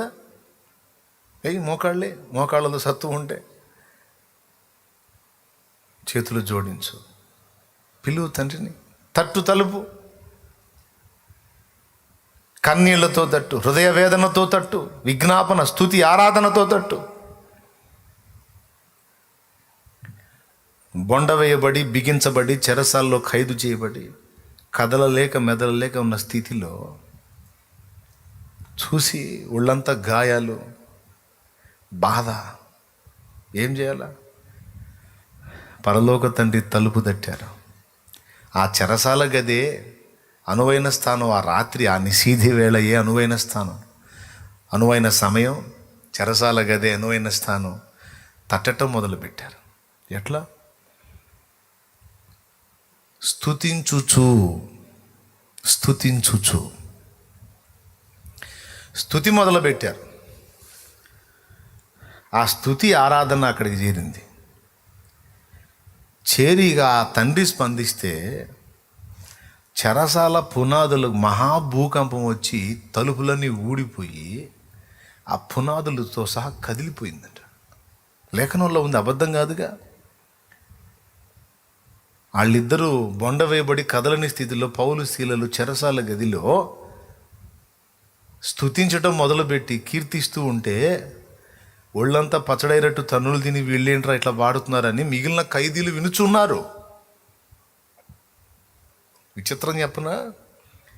పాడినోళ్ళ బంధకాలే కాదు, కూర్చొని అవతల చెరసాల గదుల్లో కూర్చొని మౌనంగా మాట్లాపేసి వింటున్నటువంటి వాళ్ళ బంధకాలు కూడా ఊడిపోయాయి అన్నది. అందరి బంధకములు ఊడెను. స్తుతించిన వారి బంధకాలే కాదు, స్తుతి విన్నవారి బంధకాలు కూడా. స్తుతి ఆరాధన, దేవునికి కృతజ్ఞతార్పణలు. కదలాలా, పోయి టచ్ అవ్వాలా, ఆ తలుపుకు టచ్ అవ్వాలా. నీ స్తుతి ఆరాధన వెళ్ళి టచ్ అయితే ఓపెన్ అయిపోయింది డోర్. ఇక నెక్స్ట్ స్వరం ఏంటి? కుమారుడా ఏం కావాలనేది. కుమారి ఏం కావాలమ్మా? అప్పుడు అడుగుడి, దేవునికి స్తోత్రం కలుగును గాక. హల్లెలూయా. ఇప్పుడు ప్రశ్న నెంబర్ 1 ఏం చెప్పాను? అడుగుడి అన్నాడు కదా.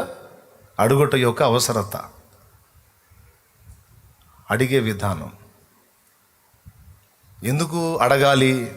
అన్నీ ఎరిగిన దేవునికి మనం చెప్పే దేవుంది, మనం అడిగే దేవుంది. ఇవ్వడా అంటే నీ స్వేచ్ఛను ఆయన భగ్నం చేయడు. నువ్వు స్పందిస్తే ప్రతిస్పందన, నువ్వు మౌనంగా ఉంటే ఆయన మౌనం. సో అక్కడ అర్థమైపోయింది. రెండవది, ఎలా మనం అడగాలి, ఏ విధంగా సిద్ధపరచుకోవాలి? అనువైన స్థానం, అలాగే తలుపు తట్టే విధానం, తలుపు ఓపెన్ అయినప్పుడు మన విజ్ఞాపన, మన అక్కరలో అడుగుట. నీ అక్కర కావచ్చు, లేకపోతే ఇతరుల కొరకైనటువంటి విషయాలు కావచ్చు, ఆత్మల కొరకు కావచ్చు. ఆత్మీయ అక్కరలు, భౌతిక అక్కరలు రెండు ఆయనే తీర్చేవాడు. దేవునికి మహిమ. ఆత్మీయ అక్కర్లు, శరీర అక్కర్లు కూడా. కృపయే నాకు ఆత్మీయ అక్కరలు సమృద్ధిగా తీర్చెను, నీ మహదైశ్వర్యము ఎన్నటికీ తరుగనిది. కృపయే నా ఆత్మీయ అక్కరలు సమృద్ధిగా తీర్చెను, నీ మహదైశ్వర్యము ఎన్నటికీ తరుగనిది. నా జీవితాన కురిసెనే నీ కృపామృతం, నా జీవితాన కురిసెనే నీ కృపామృతం. నా జిహ్వకు మధురాతి మధురం నీ నామగానామృతం. నీ కృపతోనే అనుక్షణం తృప్తి పొందెదను, నీ కృపతోనే అనుక్షణం తృప్తి పొందెదను. నా జీవితాన కురిసెనే నీ కృపామృతం, నా జీవితాన కురిసెనే నీ కృపామృతం. దేవునికి మహిమ కలుగును గాక. హల్లెలూయా. ఓకేనా? ఏ అక్కరైనా ఆయనే తీర్చాలి. మనకి ఇంకా వేరే దిక్కెవరున్నారు? గనుక ఈ చెప్పిన పాయింట్స్ని మర్చిపోవద్దు. కొంతమంది వీటిని అంత సీరియస్గా తీసుకోరు. అందుకే అక్కడ వేసిన గొంగళి అక్కడే ఉంటుంది, ఏం మారదో. తీవ్రత ఉండాలి కదా. సేవ చేసే సేవకుడికైనా, విశ్వాసికైనా, ఎవ్వరికైనా తీవ్రత ఉండాలి కదా. దేవుణ్ణి కలుసుకోవాలన్న తీవ్రత ఉండాలి, దేవునితో గడపాలన్న తీవ్రత ఉండాలి, దేవుణ్ణి మహిమపరచాలన్న తీవ్రత ఉండాలి, దేవుని దగ్గర అడిగి పొందుకోవాలన్న తీవ్రత ఉండాలి. అందుకొరకు ప్రయత్నం ఉండొద్దు. ఖచ్చితంగా దాన్ని పరిగణలో తీసుకుంటాడు. నీ తీవ్రతను బట్టి దేవుని స్పందన ఉంటుంది. కొంతమంది ఫుడ్ కూడా మానేసి కూర్చుంటారు. అది ఇంకా తీవ్రమైంది, అది ఇంకా సీరియస్గా తీసుకుంటాడు. నా బిడ్డ ఫుడ్ కూడా మానేశాడు, నా బిడ్డ అన్నం కూడా మానేసి కూర్చుంది, నా బిడ్డ ఏడుస్తుంది. చూడండి, దేవునికి స్తోత్రం కలుగును గాక. హల్లెలూయా. గనుక అడుగుట యొక్క అవసరత, అడిగే విధానం రెండు తెలుసుకున్నాం. మొదట ఏం చేయాలా? అనువైన స్థలమును లేదా అనువైన స్థానమును సిద్ధపరచుకోవాలి. నీ ఇంట్లో అవకాశం ఉంటే ఇంట్లో, లేదంటే సన్నిధిలో, లేదంటే ఏకాంతంగా, పురుషుడైతే ఏకాంతంగా కాస్త ఒంటరిగా దేవునితో, లేదా ఇద్దరు ముగ్గురైనా కలిసి ఏకాంతంగా.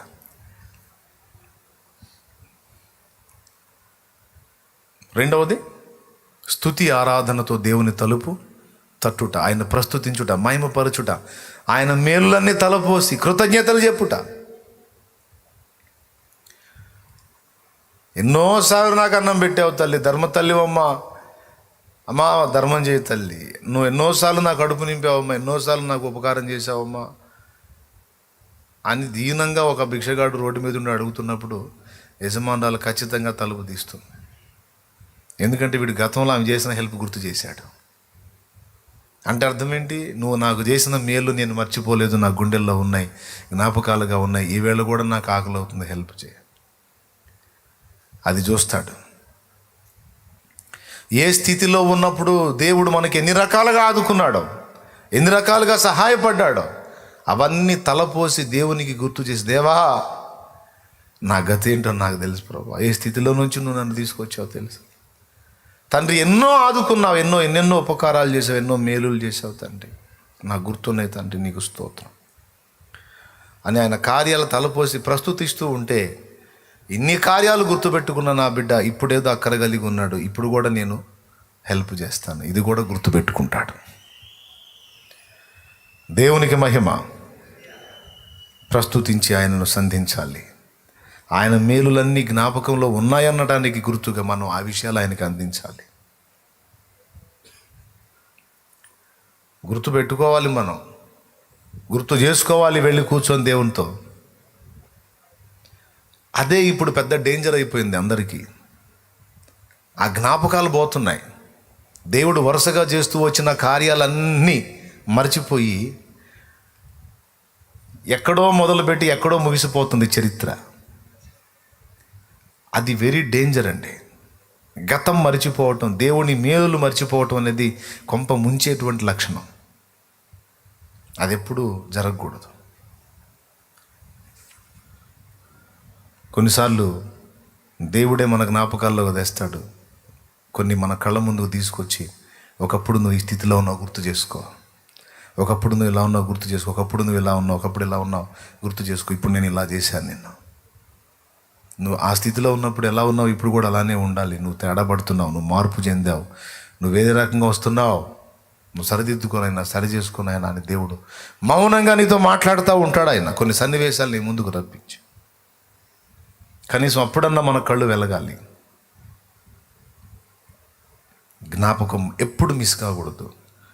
ఏకాంత ప్రార్థనలో గతమును గుర్తు చేసుకొనుట, ఏ స్థితి నుండి దేవుడు నిన్ను బయటికి తెచ్చాడో అది గుర్తు చేసుకొని ప్రభువుని ప్రస్తుతించుట అనేది ఒక గొప్ప ముఖ్యాంశమై ఉంది. ఎందుకంటే దెబ్బతిన్న దావీదు తన ప్రాణానికి చెప్పుకున్న మాట అది, నా ప్రాణమా నా అంతరంగములోనున్న సమస్తమా ఆయన పరిశుద్ధ నామమును సన్నతించు, ఆయన చేసిన ఉపకారములలో కనీసం కొన్నైనా గుర్తుపెట్టుకోనలా, దేనిని మర్చిపోవద్దన్నాడు. ఎంత సీరియస్ అయితే అంత చెప్పుకున్నాడు.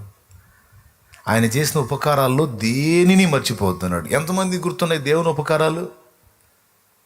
ఎక్కడ గుర్తున్నాయి?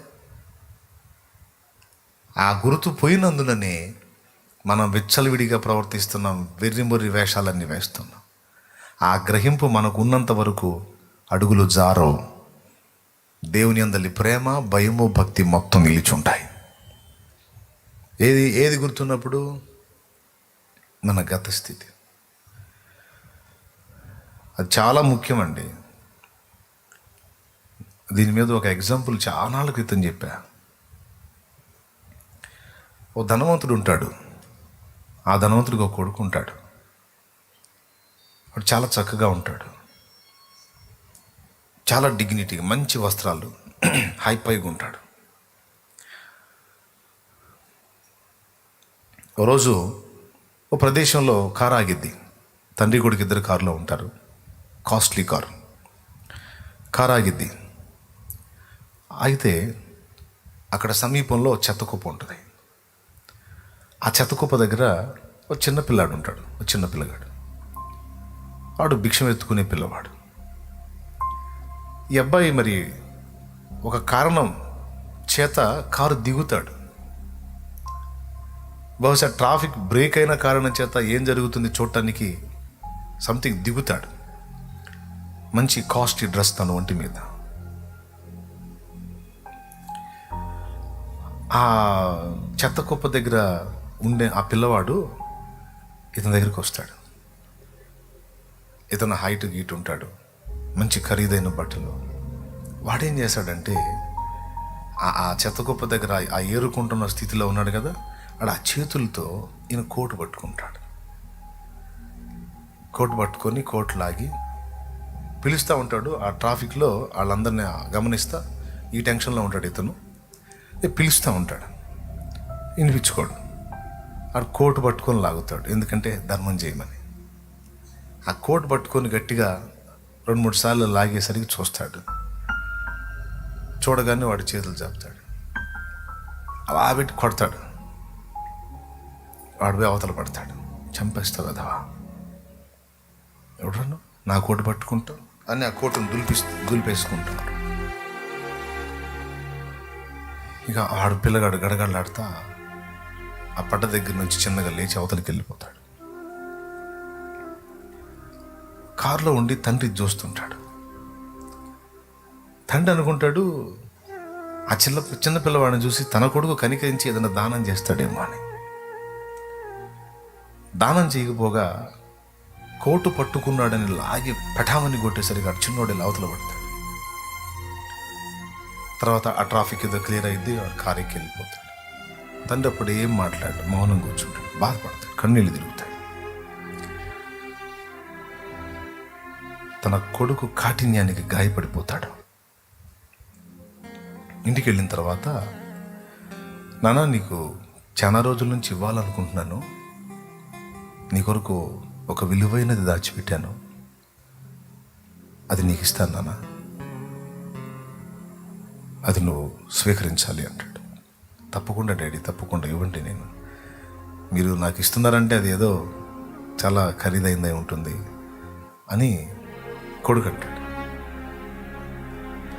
తండ్రి తన గదిలోకి వెళ్ళి తనకున్న వస్తువులు భద్రం చేసే ప్రదేశంలో ఒక పాతదైనటువంటి ఐరన్ బాక్స్ ఒకటి ఉంటుంది. తన వస్తువులు భద్రం చేసే ప్లేస్లో నుంచి ఆ ఐరన్ బాక్స్ ఒకటి, ఇనుప బాక్స్ ఒకటి తీస్తాడు బయటికి. తీసి, ఇది నీకోసమే ఉంచాను నాన్న,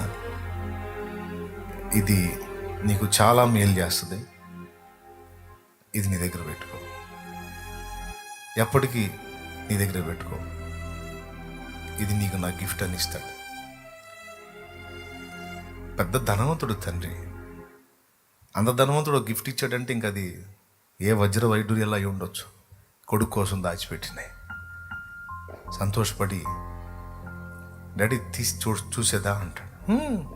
నీకు ఇచ్చా, నీకు నీదే, చూసుకో అంటాడు. దాని లాక్ ఓపెన్ చేసి తీస్తాడు. తీస్తే వజ్రాలు వైడూర్యాలు ఏముండవు. దాదాపు 25 సంవత్సరాల క్రితం తీసిన ఫోటోలు ఉంటాయి. ఆ ఫోటోలు తీస్తాడు. ఏంటడి, ఏంటి అంటాడు. చూడన్నా, చూస్తాడు. ఆ ఫోటోల్లో కొన్ని గంటల ముందు చిన్నాన్ని కొట్టాడే చెత్త కుప్ప, అలాంటి చెత్త కుప్ప, అంతకంటే రోతగా ఉన్న చెత్త కుప్ప దగ్గర ఒంటి మీద కనీసం బట్టలు లేని స్థితిలో, దారుణమైన స్థితిలో, మహారోతగా ఉన్న ఒక చిన్న బిడ్డ నిలబడి ఉంటాడు ఆ ఫోటోల్లో. ఏం డాడీ, గిఫ్ట్ అని ఇంత అసహ్యమైన ఫోటోలు ఇస్తున్నావు నాకు, ఇందులో ఏముంది డాడీ? చెత్త కుప్ప దగ్గర అసహ్యంగా మురికిగా ఉన్న ఒక పిల్లవాడు ఉన్నాడు, అంతమించి ఏముంది డాడీ? ఇది నాకు బహుమానం ఏంటి డాడీ అంటే, ఆ పిల్లవాడిని ఎప్పుడు నన్ను చూసావా నువ్వు అన్నాడు. నేను ఇంతవరకు చూడలేదు డాడీ. ఎవరు వీడు? వాడెవరో కాదు నాయనా, నువ్వే. 25 సంవత్సరాల క్రితం నీవు నాకు ఆ చెత్త కుప్ప దగ్గరే కనపడ్డావు. ఊహించని రీతిలో నేను, మీ అమ్మ ఇద్దరం ఆ మార్గం గుండా వెళ్ళటం జరిగింది. అమాయకంగా నువ్వు నా దగ్గరికి వచ్చి నా కోటు పట్టుకొని దీనంగా నాకెళ్ళి చూశావు. నువ్వు ఎవరు బిడ్డవో మాకు తెలియదు, ఎలా ఆ స్థితికి వచ్చావో మాకు తెలియదు. నిన్ను చూడగానే మీ అమ్మకి నాకిద్దరికి కనికరం కలిగింది. నేను అమ్మని అడిగాను, ఈ చిన్న బిడ్డ ఇంత దారుణంగా ఉన్నాడు, మనం వీడిని తీసుకెళ్దామా? వీడికి ఏదన్నా మనం ఇస్తే ఆ పూటకే, మరి తర్వాత కాబట్టి వీడిని మనం తీసుకెళ్దామా, వీడిని పెంచుకుందామా? తప్పకుండా అంది. ఇద్దరం తీసుకొచ్చి నీకు స్నానం చేయించి క్లీన్ చేశాం. అయితే నేను ఒక మంచి పని చేసేటప్పుడు నా దగ్గర ఎప్పుడు కెమెరా ఉండేది. ఆ కెమెరాతో నువ్వు ఆ స్పాట్లో కనపడ్డప్పుడు ఈ ఫోటోలు తీసా. ఎందుకు తీశానో తెలుసా నాయన? నేను సంపన్నుణ్ణి, నువ్వు ఆ స్థితిలో నుంచి నా ఇంట్లోకి వస్తున్నావు, నా ఇంట్లో ఉన్న సంపదలను బట్టి తప్పకుండా నువ్వు అహంకారం చూపే అవకాశం ఉంటుంది. ఏనాటికైనా నీ మొదటి స్థితిని ఎరుగక నువ్వు తేడాపడే అవకాశం ఉంటుంది. అలా జరిగినప్పుడు ఇవి నీకు చూపిద్దాం. ఒకవేళ అలాంటి పరిస్థితి రాకపోతే ఇవి ఎప్పటికీ నీకు చూపించొద్దు అనుకున్నా. కానీ ఇందాక నువ్వు చేసిన పనికి నా గుండె గాయమైపోయింది. అచ్చం ఆ బిడ్డలాగానే నువ్వు ఉన్నావు, అలానే నా కోటు పట్టుకున్నావు. అయితే నేను చెంపదెబ్బ కొట్టలేదు నాన్న, నిన్ను ఎత్తుకొని ఇంటికి తెచ్చుకున్నాను రా. నువ్వు నా కన్న బిడ్డవు కాదు, నేను పెంచుకున్నాను నిన్ను అంటాడు. వాడిగా తిరిగిపోద్ది మైండ్. ఇది నిజమా నాన్న అంటే చూసుకో, ఆ ఫేస్కి నీ ఫేస్కి వెళ్ళి అద్దంలో చూసుకో, ఖచ్చితంగా పోలికలు ఉంటాయి చూడు. కన్ఫామ్ వాడే. ఇక ఏడుస్తాడు. ఏడ్చి ఆ ఫోటోలు అక్కడే పెట్టేసి కారు తీసుకొని వెళ్తాడు. వెళ్తే ఆ చిన్నోడు ఆ చెత్త కుప్ప దగ్గరే ఉంటాడు.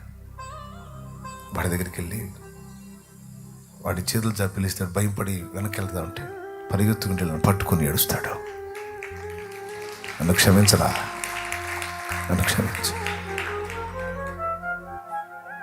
నువ్వు నాకు తమ్ముడివి, నేను నీకు అన్నను అంతేరా.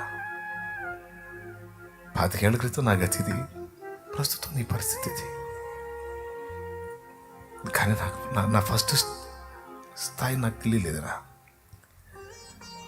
నా తల్లిదండ్రులకు నేను పుట్టాను అనుకున్నాను, ఆ సంపన్నుల బిడ్డగా నేను సంపన్నుని అనుకున్నాను. కానీ ఈ దిక్కుమాలిన దరిద్ర గుట్టు చెత్తకుప్ప స్థితిలో నుంచి మా నాయన నన్ను ఇక్కడికి తీసుకొచ్చాడని నాకు తెలియదు, ఈ అంతస్తు తెచ్చాడని నాకు తెలియదు.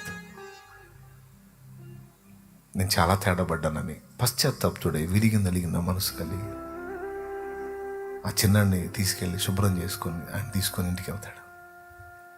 ఇంటికి వెళ్ళి తండ్రికి నమస్కరిస్తాడు.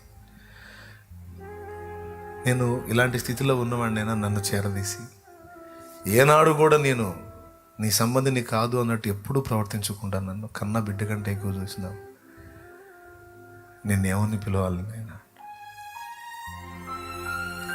నువ్వు ఎప్పటికీ నా బిడ్డవి, నేను ఎప్పటికీ నీ తండ్రినే. పిలుపులో మార్పు లేదు, వ్యవహారంలో మార్పు లేదు. ఎందుకంటే నిన్ను నేను స్వీకరించిన రోజే హృదయపూర్వకంగా నిన్ను హత్తుకున్నాను ఆయన. నువ్వు ఎప్పటికీ నా బిడ్డనంటే, అట్లయితే వీడు కూడా నా బిడ్డ అని వాడిని స్వీకరిస్తాను. ఇది నేను ఎందుకు చెప్పానంటే ఒక ఎగ్జాంపుల్. ఎందుకు చెప్పానంటే దేవుడు కూడా మన ఫోటోలు దాచిపెడతాడు. ఏ బాధల్లో ఉన్నప్పుడు ఎలా ఏడ్చామో, ఏ స్థితిలో ఉన్నప్పుడు ఎలా సిగ్గుపడ్డామో, ఎలాంటి పరిస్థితులు ఎలా అవమాన భారంతో కృంగిపోయామో, ఎంత ఆవేదన పడ్డామో, ఆ సన్నివేశాలన్నీ దేవుని దగ్గర భద్రంగా ఉంటాయి. నువ్వు అందుబాటులోకి వచ్చినప్పుడు నా గతం ఏంటి అని నువ్వు వెనక్కి చూస్తే అన్నీ నీకు చూపిస్తాడు ఆయన. నాకు చూపించాలి తండ్రి, నువ్వు నా స్థితిని, నా గతిని నాకు చూపించు తండ్రి. కృతజ్ఞతాహీనంగా ప్రవర్తిస్తున్నా, కుక్క కంటే నీచంగా తయారయ్యా, అంధుల్లాగా అయిపోతున్నా, అంధురాల్లాగా అయిపోతున్నా. ఎన్నెన్నో పర్యాయాలు నన్ను ఆదుకున్నావు, ఆదరించావు, మేలు చేశావు, నా తల ఎత్తావు, నన్ను ఘనపరిచావు, నన్ను నీ గుండెల్లో హత్తుకున్నావు తండ్రి. ఈరోజు నేను ఇట్లా తయారయ్యాను ప్రభు, నా మొదటి స్థితి మర్చిపోయానయ్యా, నన్ను క్షమించు నాయనా అని దేవుని ముందు మనం సాగిలపడాలి, దేవుని అడగాలి. చూపించు నేను ఆవేదన పడిన స్థితిని, నేను ఎప్పటికీ మర్చిపోకుండా నా హృదయంలో శిలాక్షరాలుగా ముద్రితం చేయతండి, ముద్రించు. గతాన్ని తలుచుకొని కృతజ్ఞతాస్తుతులు చెల్లించాలి. గతకాలపు దేవుని మేలులో తలంచినప్పుడు మురిసిపోతాడు ఆయన. తెలుసా, నేను చేసినవన్నీ గుర్తున్నానా నీకు? అమ్మా, నేను చేసినవన్నీ గుర్తున్నాయి నీకు? బాగా గుర్తుపెట్టుకున్నావు తల్లి, బాగా గుర్తుపెట్టుకున్నావు నా కుమారుడాన్ని సంతోషపడతాడు. అది మర్చిపోయినప్పుడు బాధపడతాడు. ప్లీజ్ మీరందరూ ఆ గతకాలపు కార్యాలన్నింటినీ తలంచుకోవాలి. నీ జీవితంలో నీకుండే ఎవ్వరికి వాళ్ళకి ఉన్నాయా? దేవునితో కూడా నడిచిన అనుభవంలో దేవుడు చేసిన కార్యాలు లేవా? నీ జీవితంలో ఏమి లేవా? ఉంటే చేయొద్దు, ఉన్నాయన్నా నాది బోల్డ్ అని ఉన్నాయి. నేను కూడా బాధపడతానండి. కొన్నిసార్లు నా ఏడుపు అదే, మర్చిపోయినట్టు ప్రవర్తిస్తున్నానేమ్మా. ఒక పాట కూడా పాడుకున్నాను దేవుడి ప్రేరణతో, ఎందుకైనా మంచిదని పాడుకున్నాను. అందులో అన్నీ పెట్టలేదు, కొన్ని చరణాలే పెట్టాను. గుర్తు చేసుకో మనస, గుండెలోన దాచుకో, గతకాలపు జీవితమున యేసయ్య కార్యాలు గుర్తు చేసుకో మనస, గుండెలోన దాచుకో, గుర్తు చేసుకో మనస, గుండెలోన దాచుకో, గతకాలపు జీవితమున యేసయ్య కార్యాలు, గతకాలపు జీవితమున యేసయ్య కార్యాలు గుర్తు చేసుకో మనస, గుండెలోన దాచుకో. దేవునికి మహిమ. ఆ జ్ఞాపకాలు నేను మర్చిపోయి ప్రవర్తిస్తున్నప్పుడు నాకు ఎట్లా ఉంటుందో తెలుసా? నీళ్ళల్లో కొట్టకపోతున్న మనిషిలాగా ఉంటుంది నాకు, నా ఫీలింగ్. అప్పుడు నా గతాన్ని నాకు గుర్తు చేసే నా సంబంధులు ఎవరన్నా ఆ గతాలను నాకు గుర్తు చేస్తే ఎంత బాగుండు. అప్పుడు నేను నీళ్లలో కొట్టుకుపోయేవాడికి ఏదన్నా ఒక ఆధారం అందించి ఒడ్డుకు లాగినట్టు అవుతుంది కదా అని ఎదురు చూస్తాను. తెలుసా మీకు, నా ఫ్యామిలీ మెంబర్స్ కావచ్చు, నా సమీపస్తుల నుంచి నేను ఆశించే ముఖ్యమైనది అదే.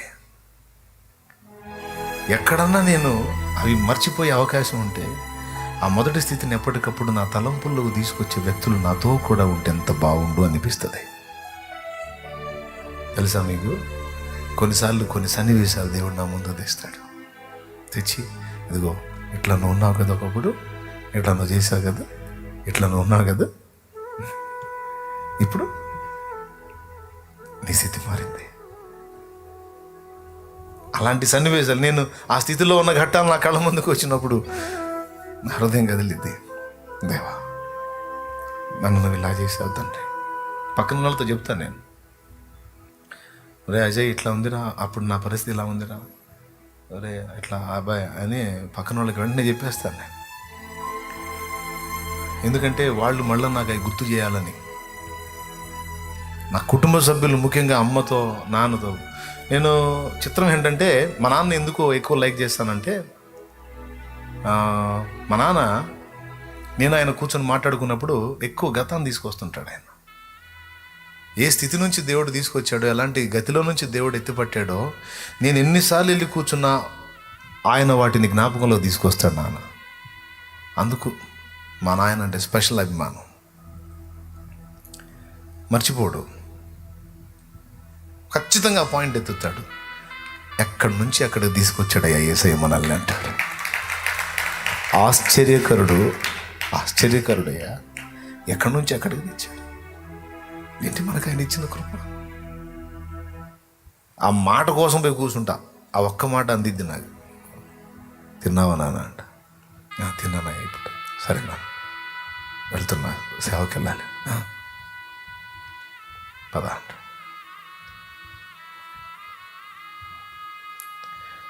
దారి తెన్నో తెలియకనే తిరిగిన దినములను, దారుణమైన వేదనను పొందిన క్షణములను,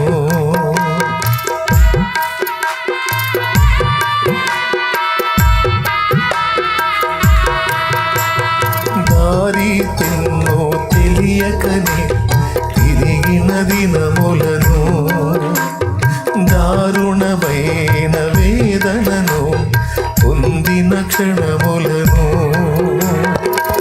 దాపు చేరి యేసు నిన్ను ఓదార్చిన తరుణమును, దాపు చేరి యేసు నిన్ను ఓదార్చిన తరుణమును, దయ చూపి నీ బాధను తొలగించిన సమయమును, దయ చూపి నీ బాధను తొలగించిన తొలగించిన సమయమును గుర్తు చేసుకో మనస, గుండెలోన దాచుకో. గుర్తు చేసుకో మనస, గుండెలోన దాచుకో.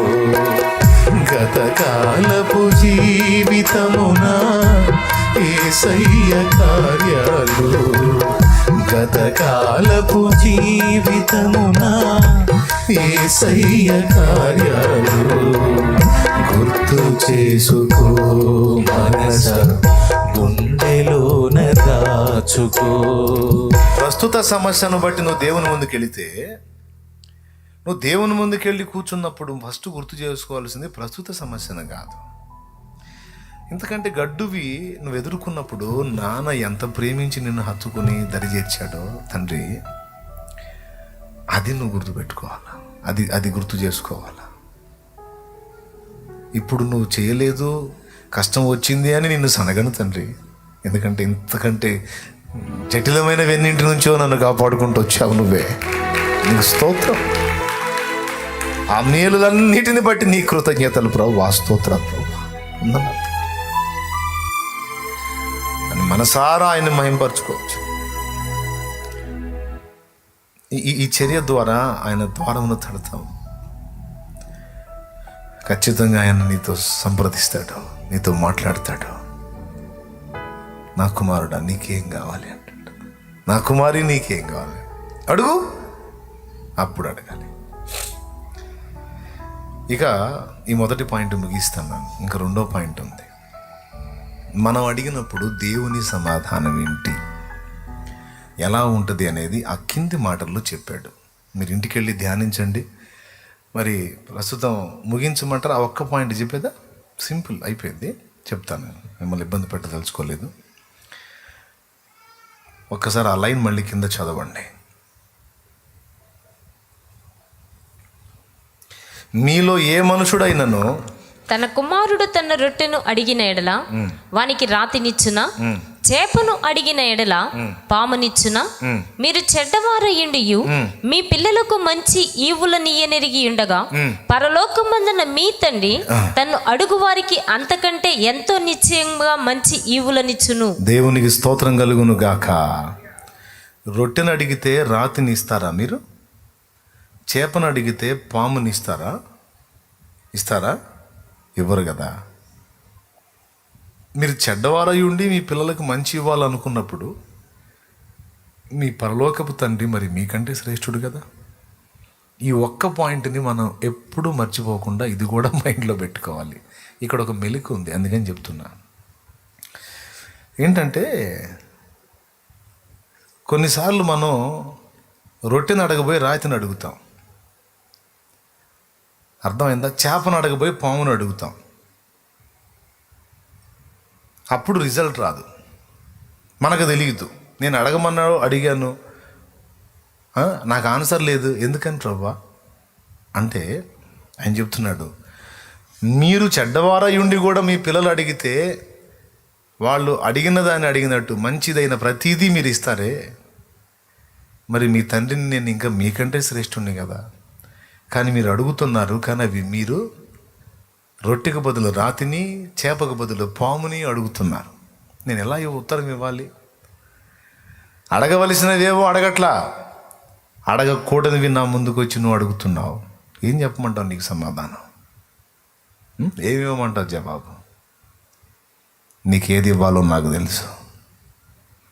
ఎంత శ్రేష్టమైనది ఇవ్వాలో, ఎంత మంచిది ఇవ్వాలో, ఎలాంటి మంచి ఈవులను ఇవ్వాలో నాకు తెలుసు. నువ్వు వచ్చావు నీ అక్కర కొలది అడగడానికి వచ్చావు, కానీ రాతిని కాదు రొట్టెని అడుగు, పామును కాదు చేపను అడుగు. దేవునికి స్తోత్రం కలుగును గాక. అంతకంటే శ్రేష్టమైన వాటిని ఇస్తాను. కొన్నిసార్లు మనం అడిగే ఎట్లా ఉంటాయంటే ఇందాక నేను చెప్పినట్టు ఉంటాయి. రొట్టెకు బదులు రాయి, చేపకు బదులు పాము. రొట్టె తింటే మెత్తగా నలిగి కడుపులోకి వెళ్ళి బలాన్ని ఇస్తుంది. రాతిని తీసుకొని నవిలితే పళ్ళు ఊడతాయి. చేపను తీసుకుంటే చక్కగా కాల్చుకొనో లేకపోతే ఫ్రై చేసుకొనో ఏదో చేసుకొని తినొచ్చు. పాముని తెచ్చుకుంటే ఇక ఎప్పటికీ చేపను తినడానికి లేకుండా మనం పోతాం. అంటే కొన్నిసార్లు ఎట్లుంటాయి మనం అడిగే, అది చెప్తున్నాడు సింపుల్గా పోల్చి. కొన్నిసార్లు మీ పనులన్నీ, మీరు అడిగేవన్నీ, మీ ఆలోచనని మీ పళ్ళు ఓడగొట్టుకునేటట్టు ఉంటాయిరా. కొన్నిసార్లు మీకు మేలు కాదు కీడుకరంగా దాపురించే వాటిని అడుగుతారు మీరు, మీకు తెలియక. అసలు ఇంకొక రహస్యం ఏంటంటే, దేవుని సన్నిధికి వెళ్ళి అడగడానికి ఉపక్రమించినప్పుడు అసలైంది ఒకటి అడగాల. ఏం అడగాలి తెలుసా? తండ్రి, నువ్వు వచ్చావు కదా, నిన్ను అడగాలి కదా, ఇప్పుడు నేను ఏం అడగాలో నాకు తెలియదయ్యా. ముగ్గురు ఉన్నారండి, తండ్రి, కుమార, పరిశుద్ధాత్మ. యేసయ్యను నువ్వు పిలిచినప్పుడు ఏం అడగాలో, తండ్రిని నువ్వు విజ్ఞాపన చేసినప్పుడు ఏం అడగాలో పరిశుద్ధాత్మ తానే నీకు బోధిస్తాడు. అర్థమైందా? ఆత్మ సహాయాన్ని అడగాలి. అడగమన్నావు, ఇంకేదో ఒకటి నీ సొంత పెత్తనంగా అడగకూడదు. నేనేం అడగాలో నాకు చెప్పయ్యా, నేనేమి కోరాలో నాకు తెలియదు, నేనేమి యాచించాలో తెలియదు, ఏం విజ్ఞాపన చేయాలో తెలియదు. సింపుల్గా చెప్పాలంటే అసలు ఎలా ప్రార్థన చేయాలో కూడా తెలియదయ్యా, ఏం అడగాలో కూడా తెలియదయ్యా అని మనం దేవుని ముందు మొదట అడగాలి. ఇది అడగాల్సిన విషయం. యుక్తముగా ప్రార్థించుట ఎలాగో మనకు తెలియదు కానీ, రోమాపత్రిక 8వ అధ్యాయం 26వ వచనం ఒక్కటి చదవండి, ముగిస్తాను నేను. అటువలే ఆత్మయు మన బలహీనతను చూచి సహాయము చేయుచున్నాడు. అది మనం బలహీనులమట. ఇప్పుడు నేను చెప్పింది లేఖనానికి సరిపోయిందా? ఎందులో బలహీనులం?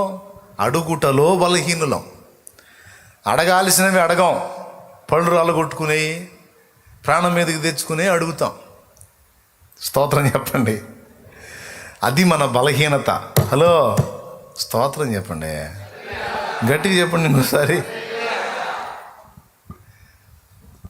అది మన బలహీనత. చదువు తల్లి. ఏలయనగా మనము యుక్తముగా ఎలాగూ ప్రార్థన చేయవలనో మనకు తెలియదు గాని ఉచ్చరింప శక్యము కాని మూలుగులతో ఆ ఆత్మ తానే మన పక్షముగా విజ్ఞాపనము చేయుచున్నాడు. దేవునికి స్తోత్రం కలుగును గాక. హల్లెలూయా.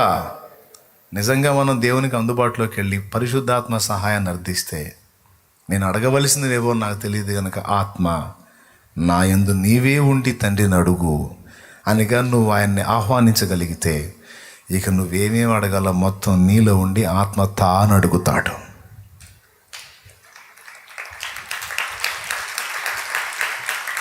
వచ్చేస్తుంది, అప్పుడు నడిపింపు వస్తుంది. ఏమేమి అడగాలో అన్నీ మారిపోతుంటాయి. నువ్వు అనుకున్నవన్నీ రావు, అక్కడ రావచ్చు, రాకపోవచ్చు. అవి ఇంపార్టెంట్ అయితే తప్పకుండా నీకు అవసరమైతే అవి వస్తాయి. అవి అనవసరం అనుకో, నీ పళ్ళు రాలుగొట్టాయి అనుకో, అవి బ్రేక్ చేస్తాడు. ఏవి నీకు దీవెనకరంగా ఉంటాయో, ఆశీర్వాదకరంగా ఉంటాయో, యుక్తంగా ఉంటాయో, క్షేమకరంగా ఉంటాయో, ఏవి నీకు రొట్టెలాగా చేపలాగా ఉండి కడుపు నింపేవిగా ఉంటాయో, అవన్నీ నీతో పాటు ఇతరులకు కూడా ఆత్మ ఉచ్చరింప శక్యము కానీ మూలుగులతో పరిశుద్ధాత్మ నిన్ను ఆవరించుకొని అవసరమైతే భాషల్లో ప్రార్థన చేసే కృపనిస్తాడు ఆయన. హల్లెలూయా. ఆత్మ తానే భాషలలో నీవు ప్రార్థన చేసేటువంటి కృపనిస్తాడు. నీకు తెలియని భాషలో నువ్వు దేవుణ్ణి అడిగేటట్టు చేస్తాడు. మూలుగులతో నువ్వు దేవునికి అడిగేటట్టు చేస్తాడు. అది నువ్వు కాదు, ఆత్మ. నీవు అడిగిన విజ్ఞాపన, నీవు ఆశించిన విజ్ఞాపనలో యుక్తమైనవి ఉంటే, నీకు అవి రొట్టెలాగా చేపలాగా మేలుకరమైనవి ఉంటే, అవి కూడా అప్పుడే రప్పిస్తాడు. మొత్తం వెళ్ళిపోతాయి దేవుని దగ్గరికి. ఇది రహస్యం. దేవునికి స్తోత్రం కలుగును గాక. సో ఈ చిన్న ధ్యానంలో మనకేం జ్ఞానం అబ్బింది, ఏమబ్బిందో మీకే తెలియాలి. నేనైతే దేవుడిచ్చిన నడిపింపులో కొన్ని విషయాలు మీకు ఉపయోగపడే సంగతులు చెప్పా. అన్నీ తెలిసిన దేవుని అడగటం అవసరం అనేది ఒకటి, అడిగే విధానం ఎలా సిద్ధపరచుకోవాలి. మొదట ఇది చెప్పండి, దేవుని వెదకుట కొరకు అనువైన స్థానమును కనుగొనుట.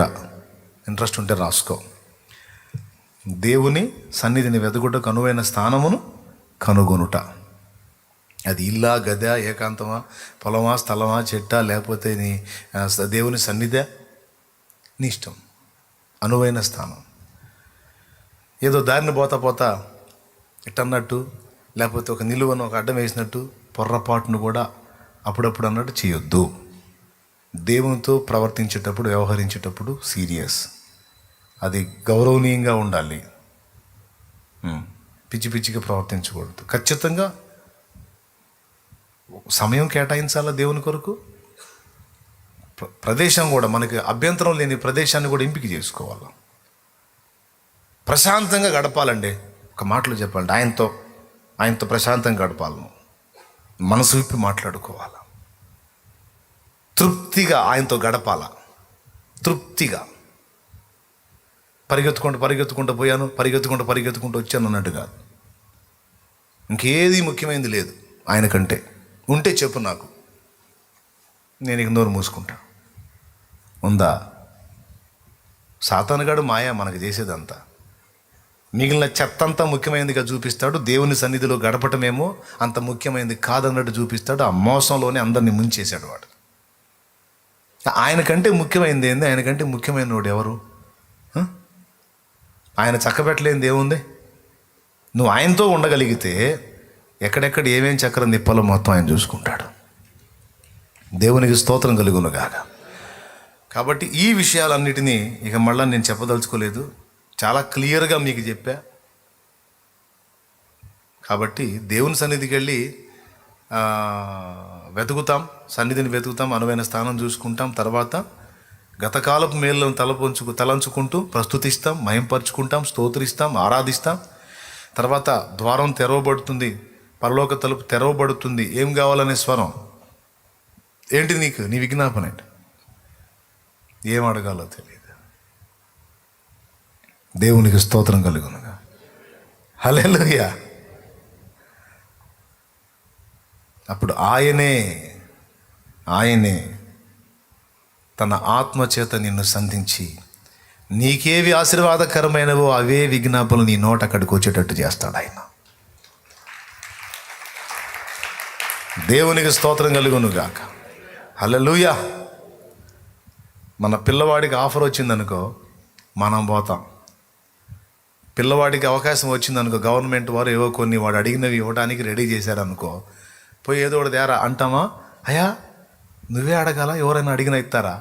ఎవరైనా అడగొచ్చు, పక్కన వాళ్ళు కూడా చెప్పొచ్చు, వాళ్ళ సలహా కూడా తీసుకొని అడగొచ్చు. అంటే అట్టయితే నేను వస్తారా? ఎందుకంటే ఏది పెడితే లేకుండా విలువైనవి అని పోతామా పామా? ఖచ్చితంగా వెళ్తాం కదా. వెళ్ళి ఒరే అదడుగు ఒరే, వాడేమో ఇది తీసు, అది ఎంతరా, అది చిన్నదిరా, అది మొత్తం 20 రూపాయలు కూడా చేద్దాం, ఇది 5,000 రా, ఇది అడుగు, అది కావాలండి నాకు. ఐడియా ఇస్తాం కదా. తెలియని బిడ్డకి, అమాయకంగా ఉన్న బిడ్డకి పరిశుద్ధాత్మ అలా ఇస్తాడు ఆలోచన మనకి. నీవు నడవవలసిన మార్గమును నేను నడిపిస్తాను, నీవు కోరుకొనవలసినవేవో నేనే నీకు చెప్తాను. అది అడగాల, నాకు తెలియదా ఏం అడగాల. ఈ ఒక్కటి అడుగు, ఇక మోకాళ్ళు, ఇక ఆయన ఇచ్చిన ప్రేరణతో, ఆయన ఇచ్చిన నడిపింపులో ఇక మాట్లాడుతూ ఉండు దేవునితో. ఇక ఆయనే తడవ ఒకటి గుర్తు చేస్తాడు, మొత్తం అడిగేసేది. తృప్తిగా దేవునితో గడుపు. ఇక నీ మనసు తృప్తి చెందింది, నీ ఆత్మ తృప్తి చెందింది, హ్యాపీగా అనిపించింది, మనసు నెమ్మళించింది, ఆనందంగా అప్పుడు లేచిరే. ఆ తృప్తి కలిగేంత వరకు దేవుడిని వదలొద్దు. ఎప్పుడు కలిగిద్దో తెలుసా? ఆయన మనల్ని స్పర్శించినప్పుడు కలిగిద్ది మనకి. ఆయన సన్నిధిని వెతకడానికి వెళ్ళిన మనం ఆయన స్పర్శను పొందినప్పుడు తృప్తి కలిగిద్ది. ఓకే, తప్పకుండా ఈ విషయాలు మీరు గ్రహింపులో పెట్టుకొని ఆ విధంగా మీరు దేవుణ్ణి సంధించాలని, దేవుని దగ్గర నుండి పొందుకోవాలని మనస్ఫూర్తిగా కోరుకుంటున్నాను. ప్రభు సెలవు అయితే రేపు ఆల్నైట్ కదా, అదే శుక్రవారం ఆల్నైట్ కూడా ఉంది కదా. కాబట్టి శుక్రవారం, శనివారం, ఆదివారం నుండి మొత్తం 4 ఉన్నాయి. మనకి మస్తుంది. కాబట్టి చూద్దాం తర్వాత ఇంకా దేవుడు ఏమేమి తెలియజేస్తాడో. మెట్టుకి ఈ విషయాలన్నిటిని మనస్కరించి చిన్నగా భక్తి సాధనలో ముందడుగు వేయండి. దేవుడు మనందరికీ సహాయం చేయనుగాక. ఆమేన్. రండి, పైకి లేచి నిలబడదాం, ప్రార్థన చేద్దాం.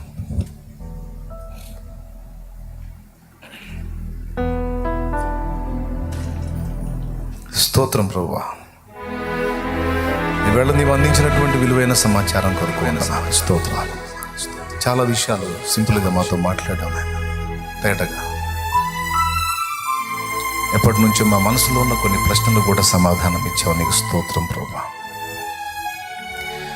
నీ పాదాల చెంతకు వచ్చి కాచుకుంటే నిశ్చయంగా నువ్వు మాతో మాట్లాడే దేవుడు అయ్యా. అందరి హృదయ రహస్యాలు ఎరిగిన దేవా, నీవు చేసిన ఉపకారములన్నిటి కొరకై వందనాలు చెల్లిస్తున్నాం. నీ ఉపకారములను మరచిన వారమై కృతజ్ఞతాహీనంగా మేము ప్రవర్తించిన పొరపాటు ప్రవర్తన అన్నిటి విషయంలో క్షమాపణ కోరుకుంటున్నాం.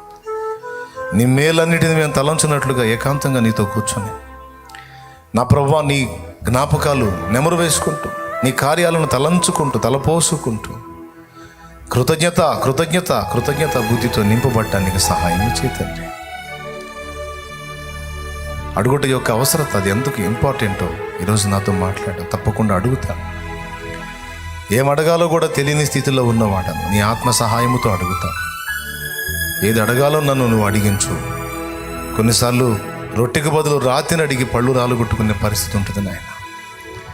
నా ప్రభువా, మేము ఏం అడగాలో కూడా తెలియదు, ఏం పొందాలో కూడా తెలియదు. అన్నీ తెలిసిన వాడవు నీవు.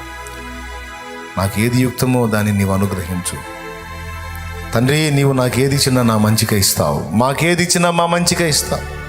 మేము చెడ్డవాళ్ళమై ఉండి కూడా మా బిడ్డలకి మంచి ఇవ్వాలని కోరుకున్నప్పుడు మా తండ్రివి నీవు మాకంటే శ్రేష్ఠుడవు. మరి నిశ్చయముగా నీవు ఏది ఇచ్చినా మా మంచికే ఇస్తావు.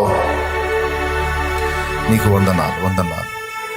వాటిని గుర్తుపట్టి పొందిన ప్రతిదాన్ని బట్టి కృతజ్ఞతలు చెల్లించే బుద్ధి మాకు దయచేయమని ఇక్కడ ఉన్నటువంటి బిడ్డలందరినీ నీ చేతులకు అప్పగిస్తున్నా. లైవ్ ద్వారా ఎంతమంది అందుబాటులోకి వచ్చారో వారందరినీ కూడా నీ చేతులకు అప్పగిస్తున్నాను.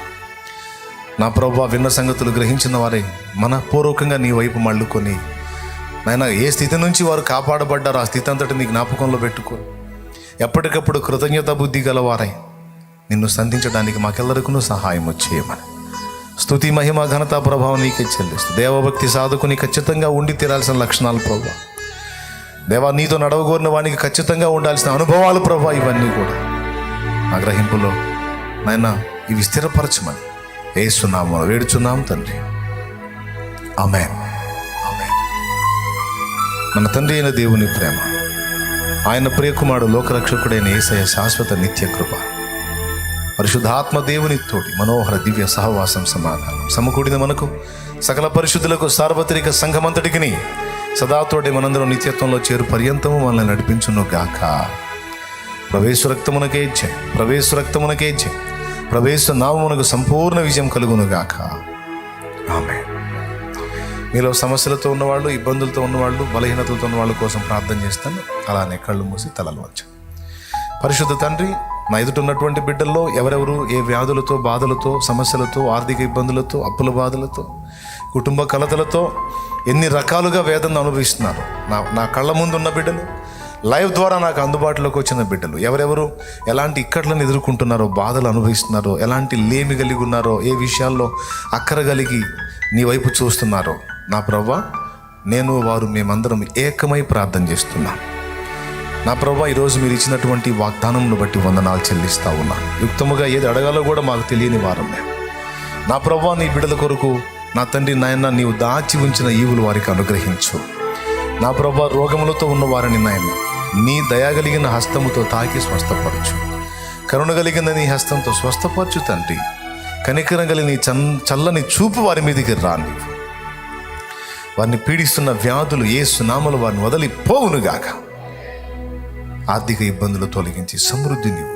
ఎంత సమృద్ధితో నింపబడ్డా గతాన్ని మర్చిపోకుండా కృతజ్ఞతా బుద్ధి కలిగి ఉండేటట్టు సహాయం వచ్చి వర్ధిల్లే కొలది నా ప్రభువా, నీ కార్యాలు కూడా వారు జ్ఞాపకంలో పెట్టుకోవడానికి సహాయం వచ్చాయి.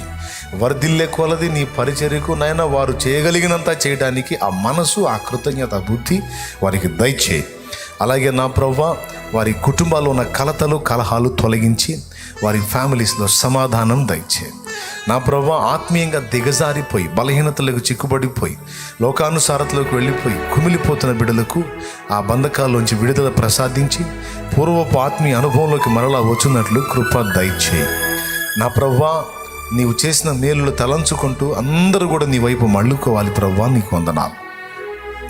బిడ్డల్ని జ్ఞాపకం చేసుకో. పరిశుద్ధాత్మ అభిషేకాన్ని కోరుతున్న బిడ్డలకు ఆత్మ అభిషేకమును దయచేయి. నా ప్రభు ఆత్మీయ ఎదుగుదల కోరుతున్న బిడ్డలకు ఎదుగుదల దయచేయి. ప్రార్థన గుంపులుగా సిద్ధపడుతున్న బిడ్డలకు ప్రార్థించే ఆత్మ, విజ్ఞాపన ఆత్మను వారి మీదకి పంపు.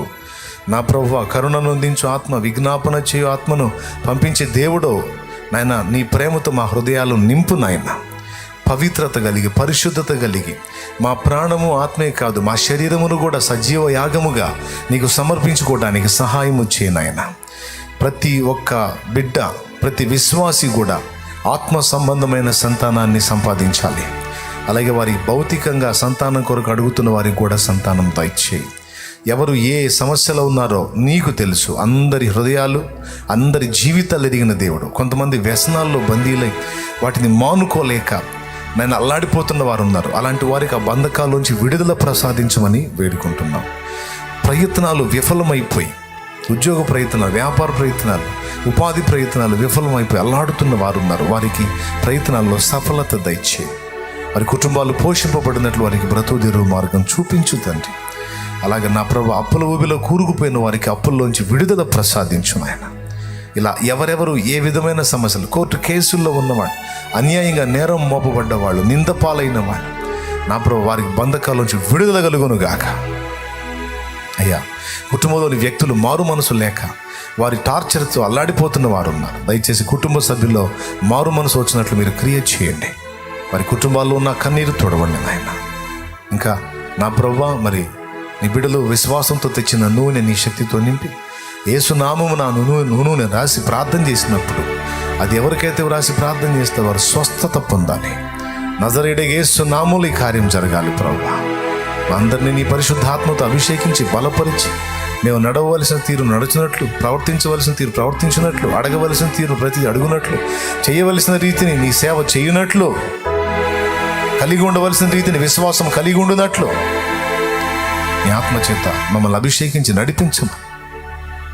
చిన్నలు, పెద్దలు, వృద్ధులు, పసిబిడ్డలు, వారి ఇంట్లో ఉన్న పసిబిడ్డలతో సహా వృద్ధులతో సహా నీ చేతికి అప్పగిస్తూ, స్త్రీలు, పురుషులు, యవనులు అందరూ నీ చేతులకు అప్పగిస్తూ తిరిగి ప్రయాణం వెళ్ళనయుండగా క్షేమ గృహాలకు చేర్చు.